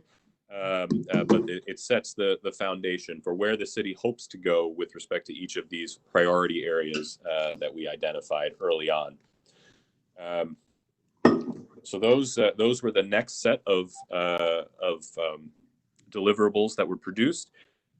We then identified, in coordination with public involvement, again, Highland Planning led the public involvement side and had some really extensive outreach as part of this project. Ultimately, we wanted to advance a number of priority projects, so we enlisted the public support as well as the steering committee to identify what those priority projects would be. Those are identified on your screen. Expanding the dedicated bicycle network, which the city has made great strides in recent years, and we continue to do so. And the work that was done as part of the camp will help to continue that effort as we move forward. Establishing a citywide mode shift policy. Obviously, this is something related to transportation demand management. How do we encourage more city residents, as well as those who commute to the city, to consider other means beyond a single occupant vehicle as their primary mode choice. We have, as I'm sure everyone knows, we have a really strong trail backbone in the city as well as in the region as a whole. The Genesee Riverway Trail is largely built out as a primary north-south link. It does connect with the Canalway Trail that goes east-west, but the Canalway Trail does not go through the heart of the city. And so it was identified by the public that a similarly strong east-west trail would be helpful for encouraging bicycle and pedestrian commuting patterns, sort of as another sort of bicycle pedestrian highway. So some alternatives were early on identified as far as that. Modifying street design standards, we kind of already, through this project, advanced that one, as you'll see on the next slide. And then lastly, to create a transportation data warehouse and business intelligence platform. Basically, how do we take advantage of data to make better decisions as a city? So the next deliverable after that, and a big part of this project, was the creation of our city's street design guide. This was produced in coordination with all levels of city staff through a workshop, an ongoing dialogue, especially with, of course, our own street design division here in the city's engineering bureau.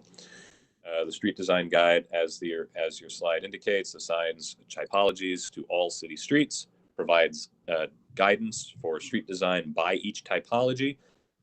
It gives a lot of good educational information for the reader. Not every person, the audience for this guide isn't just our own city design staff, as well as the consultant community, but it's also the public at large, decision makers, etc.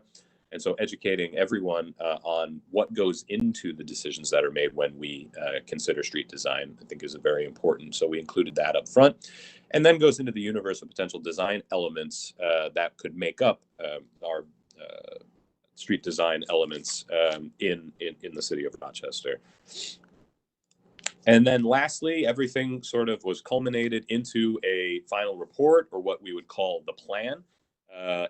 Think of it as a very large summary, and it's as identified, summarizes and synthesizes the findings of all of the various products that I described before, identifies by focus area outcomes and actions that we want to pursue, and importantly assigns 4 key performance metrics for us to assess: are we making progress in implementation of the plan?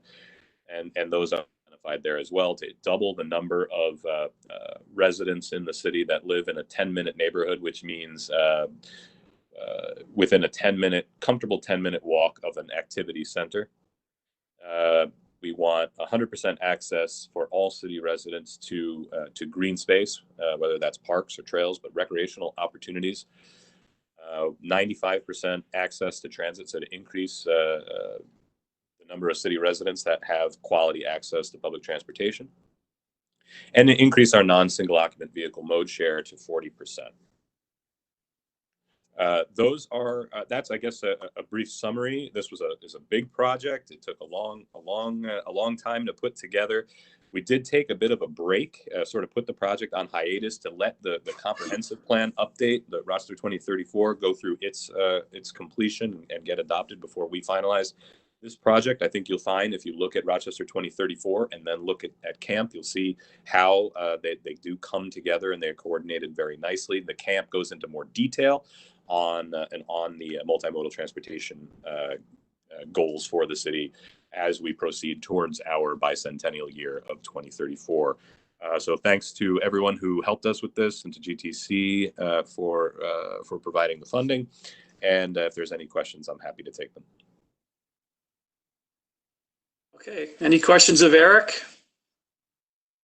I just have one, Eric. It's just understanding the typology of a street. Now that would be taking the functional class and enhancing it with some more city-specific features. Yeah, exactly. It's sort of our own functional classification system that takes into account the land use context that the street is located in, recognizing that just because a street is designated as a principal arterial doesn't mean that it always needs to take the standard one size fits all approach to a principal arterial. If it's a principal arterial, but there's a section that goes through a neighborhood business district, then we want to provide those design cues that identify, drivers should slow down in this area, expect to see more pedestrians and bicyclists. Also take advantage of the shops and services that are all around you when you go through those areas. Okay, good. That should work. All right, any other questions for Eric? All right, thank you, Eric. Very detailed, comprehensive there. Next up is accepting the Geneseo Active Transportation Plan. That would be UPWP Task 8774. And I believe Bob Williams is going to take that for us. And don't know if Angela or Don wants to comment on that before Bob makes his presentation. Yes, I will. Angela couldn't be on the call today. She's very tied up with COVID-related things here, and she was not aware that this was going to be on the agenda today. But I don't want to take a lot of time, but there is a very nice 7-page executive summary. It gives the purpose and the project area and a lot of recommendations to make a lot of improvements in the Geneseo area. And we really appreciate all the work of Barton and LaJudas on this, the support from GTC and the funding opportunity to get this special project done. So that's about all I have on that. All right. Okay. Thank you, Don. I appreciate that. Okay, Bob, take all yours. Okay. So everyone can see the UPWP objective. More specifically, the Geneseo ATP was initiated by Livingston County and the town and village of Geneseo, and it proposes enhancements to the pedestrian, bicycling, and public transportation networks throughout the town and village. Supplementing previous active transportation planning efforts within the region, the plan recommends specific facility, programmatic, and policy improvements, creating an implementable blueprint for making Geneseo a more walkable and bikeable community. From the sponsor side, the effort was led by Megan Crow of Livingston County Planning, and on the consultant side, as Don mentioned, Tom Robinson of Barton and LaJudas. Stakeholder and public engagement was extensive on this project. The public engagement included a classic pop-up at the Genesee Summer Rotary Festival, also an open house at the Central School cafeteria, but the stakeholder involvement is really where Barton and LaJudas went above and beyond. They had one-on-one meetings with village police, village DPW, a private owner near the school path, which was a focus of the later work, a large meeting with a private owner who would help facilitate the preferred alternative for a connection to the Genesee Valley Greenway. And so in terms of recommendations, they really focused on intersection improvements. There were 7 identified priority intersections that was ramped up from 5 in the initial scope and contract. And those included 20A at Temple Hill Road, 20A at Center Street, 20A at Reservoir and Megan Drive, 20A at Volunteer Road, which is the entrance to the Genesee Valley Shopping Center, a more neighborhood intersection at North Street, Lima Road, Rohrbach Lane, and Highland Road, another center of Village intersection at Main and Court Street, and the Main and 28 intersections. Additional crossings, as identified in the needs assessment, there were several locations in Geneseo that would benefit from enhanced or new mid-block crossings, and those were identified. Matrices of recommended new sidewalks and bicycle facilities were created. Those included, the way the matrices were ranked, they included safety needs, expected demand, and cost to help steer priority to some degree. There was a large pro and con analysis for 5 alternatives to connect to the Genesee Valley Greenway from the village. And additional trail opportunities were analyzed, as well as regulatory recommendations, which included an assessment of village and town codes and how those might be modified to support a lot of the recommendations in the plan. And then programs, which would include things like education in terms of awareness of cyclists for motorists, awareness of motorists for cyclists, and other educational programs that would enhance the safety for all users. So the big summary takeaway at the end of the plan was an implementation matrix that included high-level cost estimates, identified funding opportunities, and also identified follow-on activities that should, in the future, guide the village and town toward realizing implementation of their recommendations. Okay. Thank you, Bob. Any questions of Bob on his presentation? All right. Seeing none, we'll move on to the next project. That's accepting the Sodas Point Active Transportation Plan. That's UPWP Task 8775. Bob, you're up again. Okay, I'm back. So again, we see our UPWP objective, but the purpose of the study as stated in the executive summary is to really look beyond one-off isolated improvement projects and develop a strategic plan for creating improvements that build off each other and create a cohesive active transportation network. The result is intended to be a village-wide network that allows residents and visitors to access all major points of destination in a safe and efficient manner while reducing vehicle dependency. On this project, the primary sponsor contact was Sharon Lilla, representing the Village of Sodas Point, and working again with Barton and Low Judas, Nicole Cleary was the consultant side project manager. Engagement was a little more public oriented on this project than the previous. There was even a public information booth at a July 4th pancake breakfast, so the consultants didn't avoid undesired dates in any way. And they also held an open house at a fire hall. And on the stakeholder side, it was more of a walking tour for the advisory committee to discuss what are the barriers that they see, what are the barriers that people tell them about, and also to note opportunity areas. The recommendations were a little differently structured for Sodas Point compared with Geneseo. It was more of an on-street recommendation and off-street recommendation list. For the on-street recommendations, it consisted of 10 strategies that would really affect on-road operations in the village, such as crosswalks, road restriping, speed limits. Off-speed recommendations were 15 strategies, such as sidewalks, trails, and shared use paths. There were policy and program recommendations, once again, really set up as a set of actions that the village could take to help enhance and promote active transportation. And those ranged from standard regulatory recommendations to even more creative approaches that the village can utilize, such as implementation of a tactical urbanism project.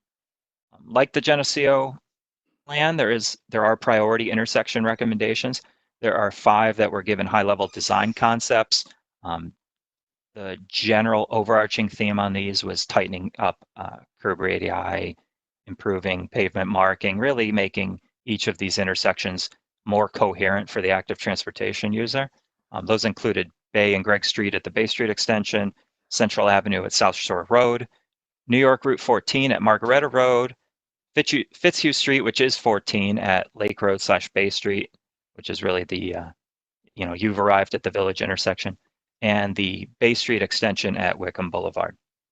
And the final report, unlike the Geneseo report, this final report includes facility design guidance, kind of a tight little street design guide in a way, some elements to support recommendations presented in this plan and to serve as an ongoing reference for the community. As with the Geneseo plan, there is a zoning and development regulations assessment and outreach and education recommendations. And to wrap it up, the big takeaway is a funding and implementation strategy that assists those responsible in the village with identification and discussion of applicability of numerous funding sources, which can be used to provide monetary assistance for all of the recommended facilities and programs. Thank you. Okay, thank you, Bob.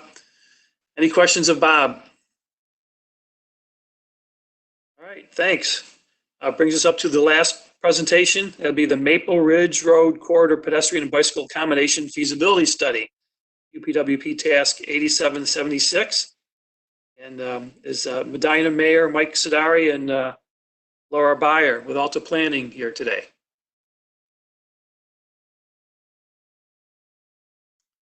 Unmute if you are.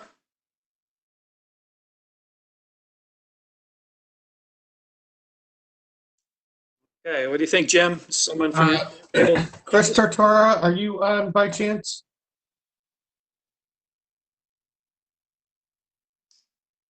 I'm sorry for the mix-up. Oh, wait. Jim. Yeah, I was in communication with Laura earlier. She was on the call. Let me just see here.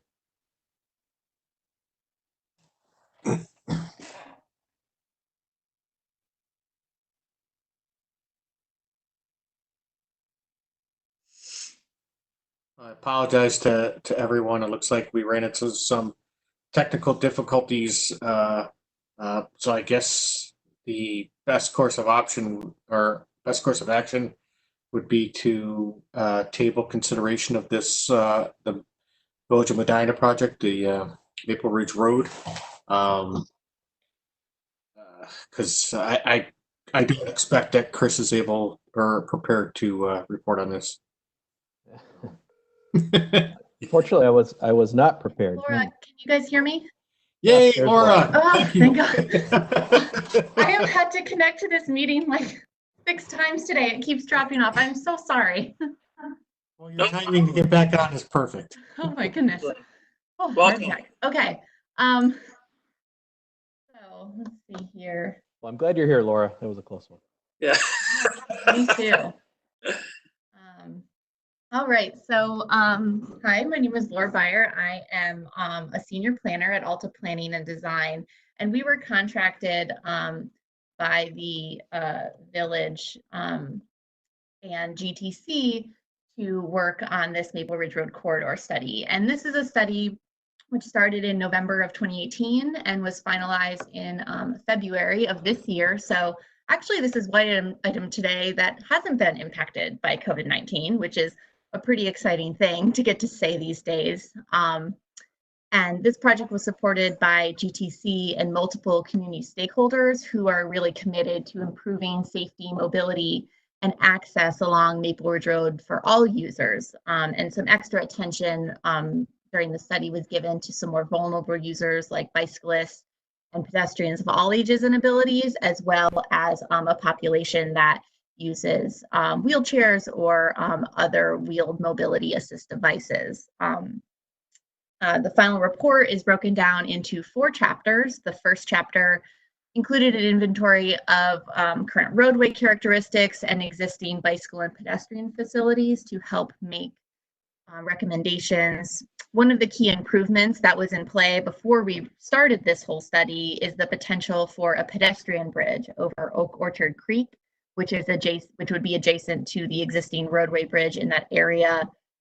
If that were to be built, it would provide a much needed safe space for more vulnerable users, especially with the existing bridge having very narrow shoulders and a lot of foot traffic, as well as some bicycle traffic to help connect some of those communities on the east side of the bridge with the amenities on the west side, excuse me. And this is something that was considered throughout the recommendations phase of this project. The second chapter is the needs assessment, where we included an analysis of the needs for people walking and biking, as well as vehicles traveling along the corridor.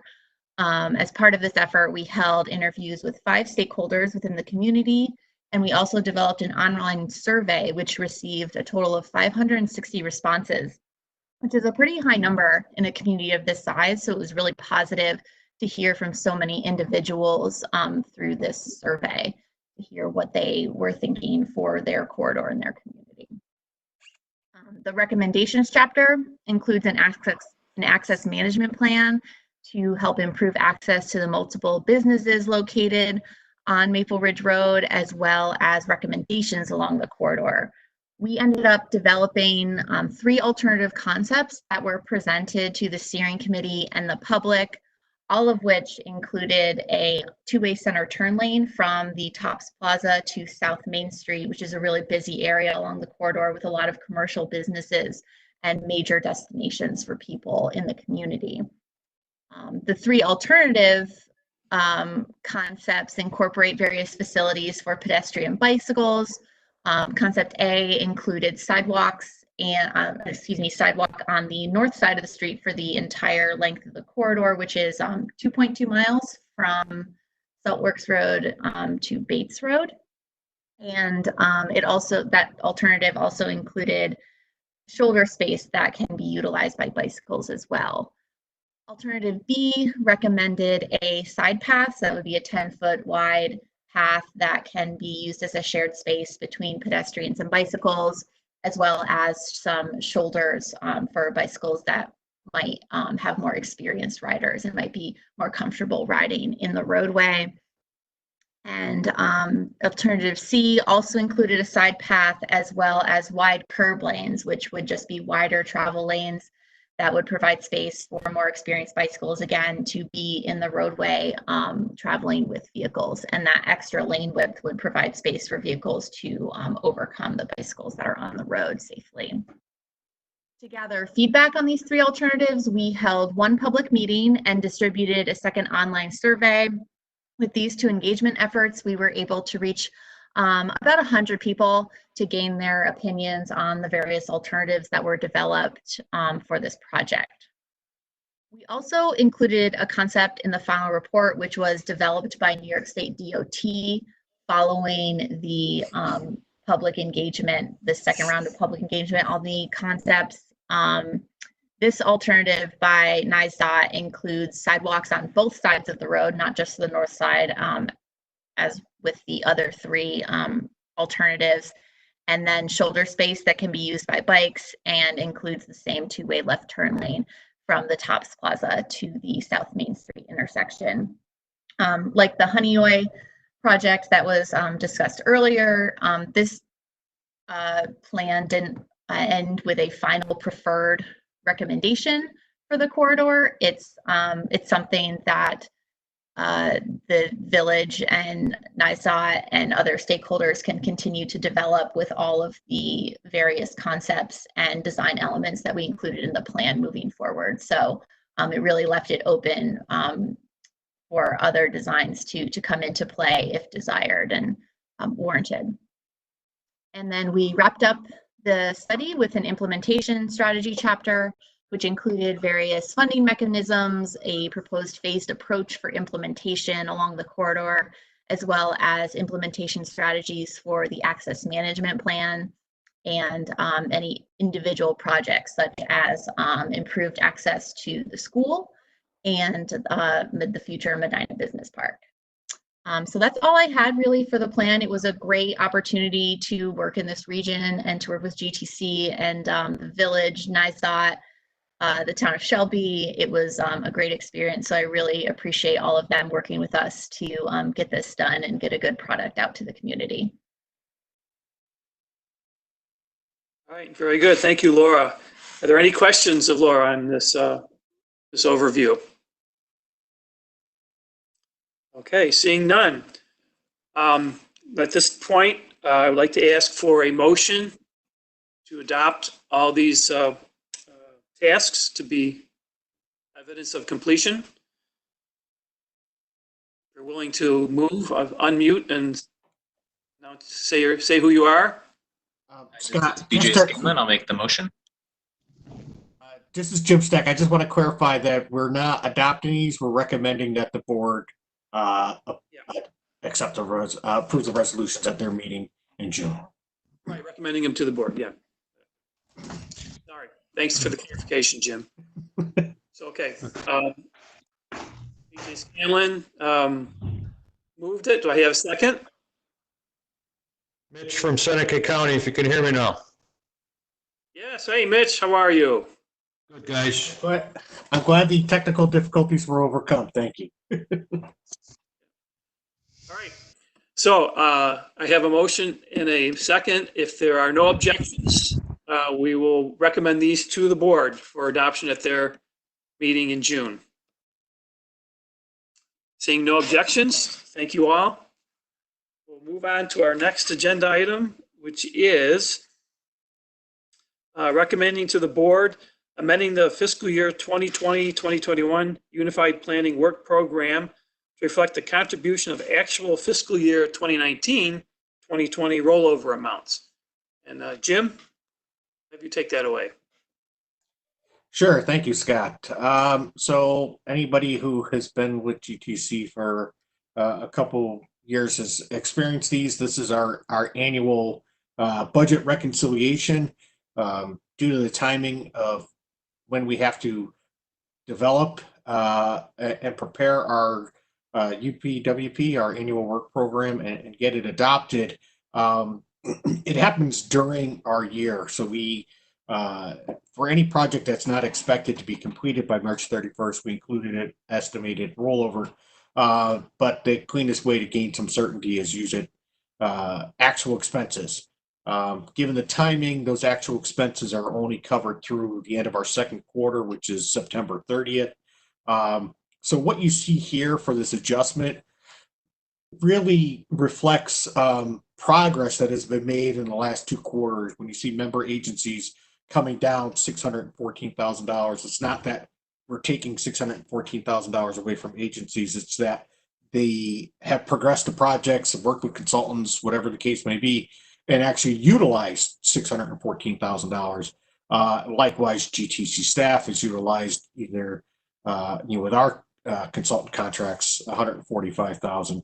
So, in essence, the net change of $759,000 is not money that is going away. It is money that has been used to advance projects.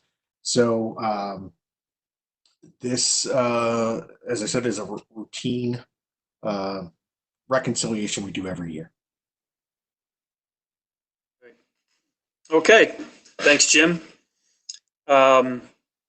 So can I have a motion to, this gets recommended to the board, right? So can I have a motion to recommend this to the board?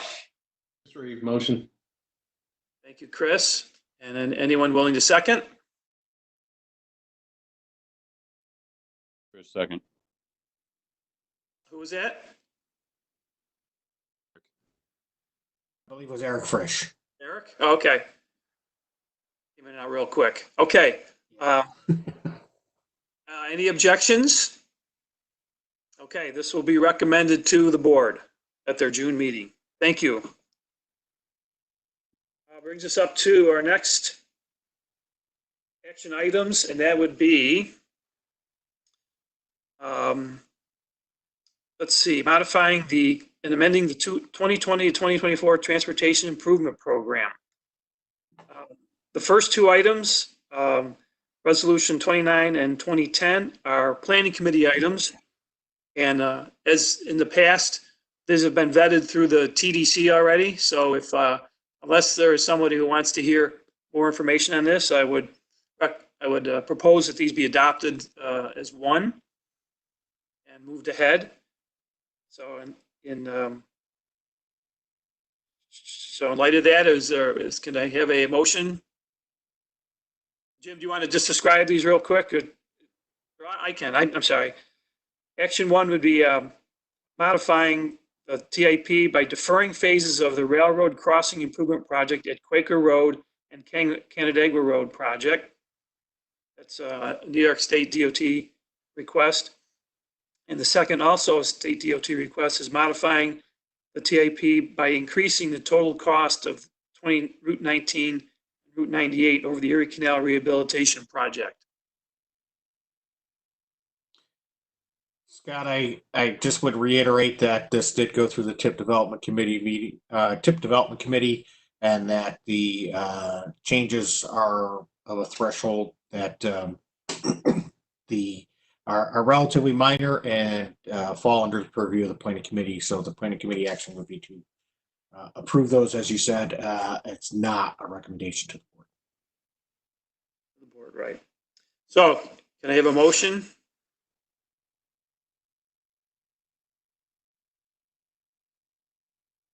Anyone?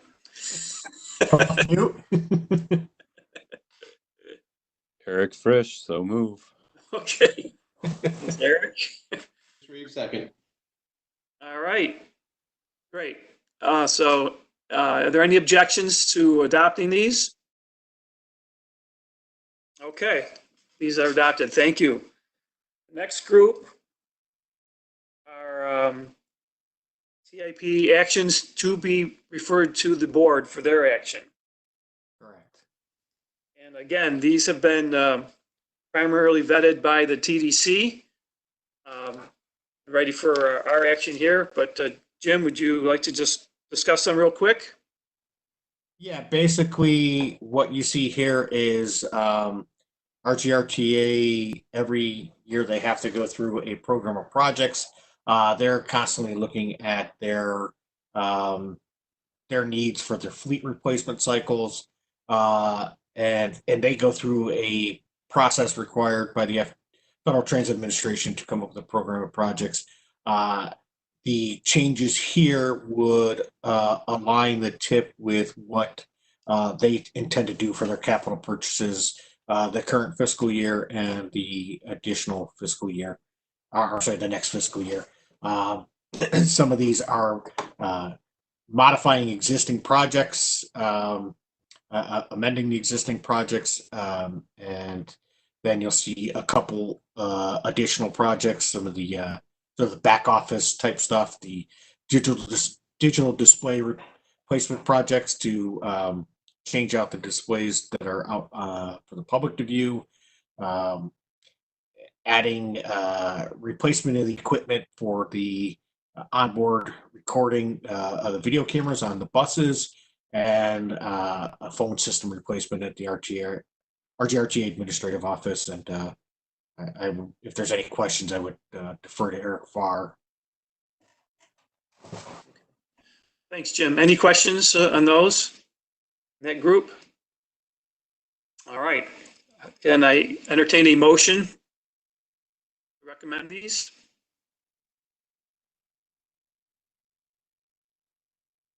Take it off mute if you want to recommend move. Eric Farr, I'll recommend. Okay. Thank you, Eric. Scanlon, I'll make the second. Okay, thank you, BJ. Appreciate that. All right, and if there's no objections, are there any objections to moving these forward to the board? Okay, thank you very much. And now, next group, the next two, 10 and 11, are trail enhancements. And Jim, you want to just briefly describe those as well? Yeah, so we have the, sorry, I'm going to catch up on the presentation here. The Highland Crossing Trail is adjusting funds between phases. Basically, they ended up with a, I believe it was a donation of right of way. They were able to save significantly on their right of way expenditure, but they had a higher than basically a higher than necessary local share on the construction costs. So this action would allow them to move the remaining federal funds that were not needed for right of way into the construction costs to get them closer to a full 80% share. These are CMAQ funds that are managed by NISTOT main office, and they're not available to any other project. So if they were not used on this project, they'd be lost to the region. The next project is the Route 390 multi-use trail. And I would need to defer to NISTOT or Alex on this one. Yeah, this is Chris. I can speak briefly to this particular resolution. This was an addition of $41,000 in right-of-way acquisition. Now that we have a known alignment, we know the right-of-way impacts, which I believe the last time we brought this to the Planning Committee and Board, we just started the phase with $1,000. This just puts it to the amount that we need for acquisitions. And it's only available to this project, these funds that are managed by main office. All right, great. Thank you, Chris. Okay, so items 10 and 11, can I have a motion to recommend approval to the board?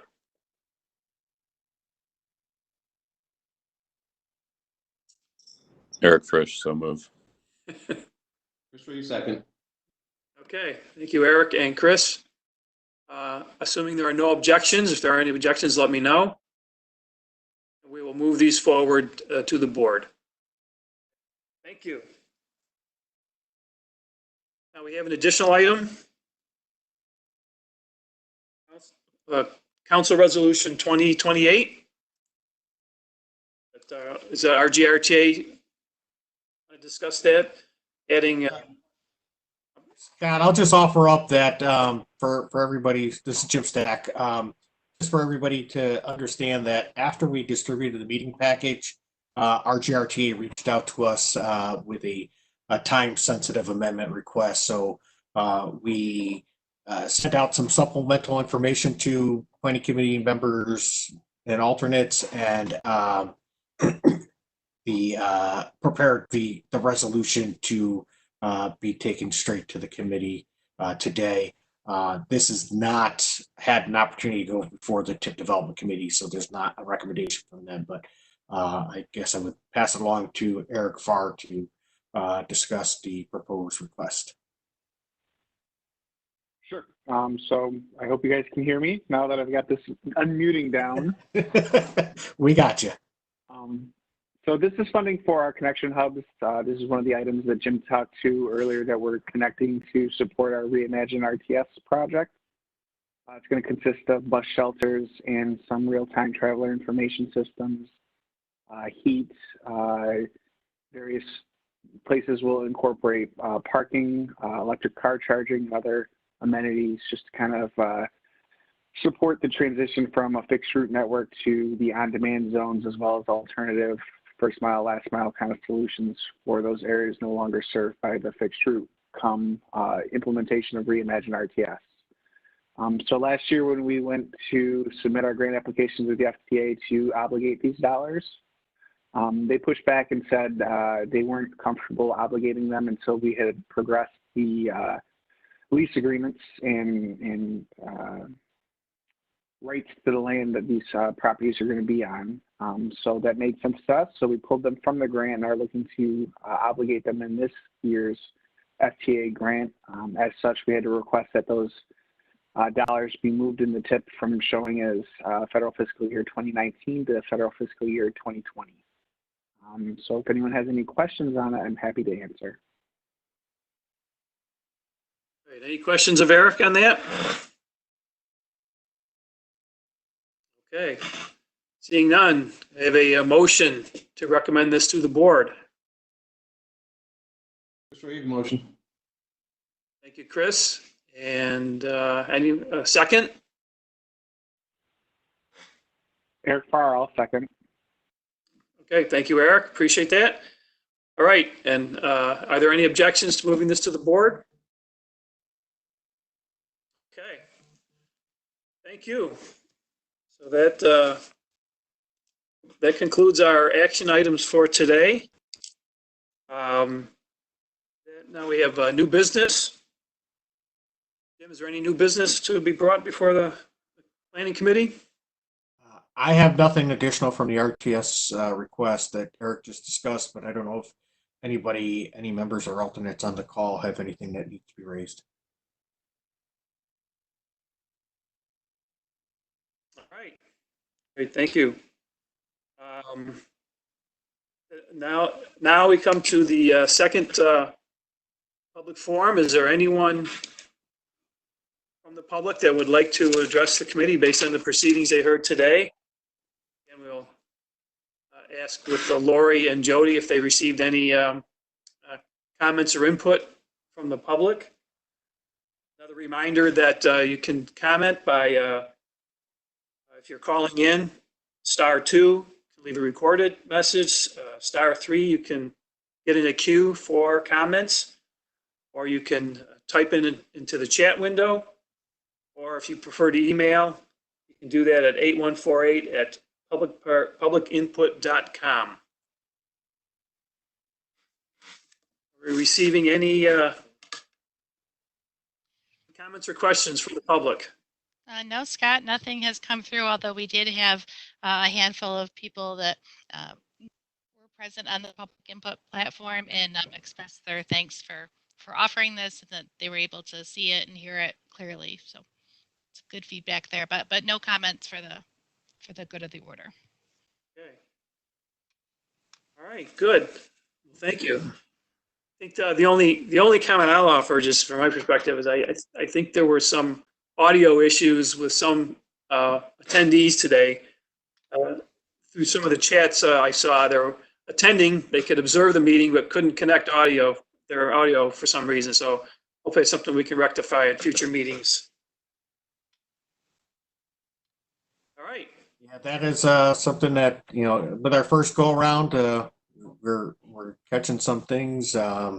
We had a good amount of participation on WebEx and publicinput.com. So we're going to work through the bugs, and I do appreciate everybody sticking through the long meeting, having patience with our technical challenges, and 2 meetings worth of materials in 1 meeting. I appreciate everybody sticking through it, and hopefully the overall experience was as close as we could get to an in-person meeting, and was beneficial to the participants.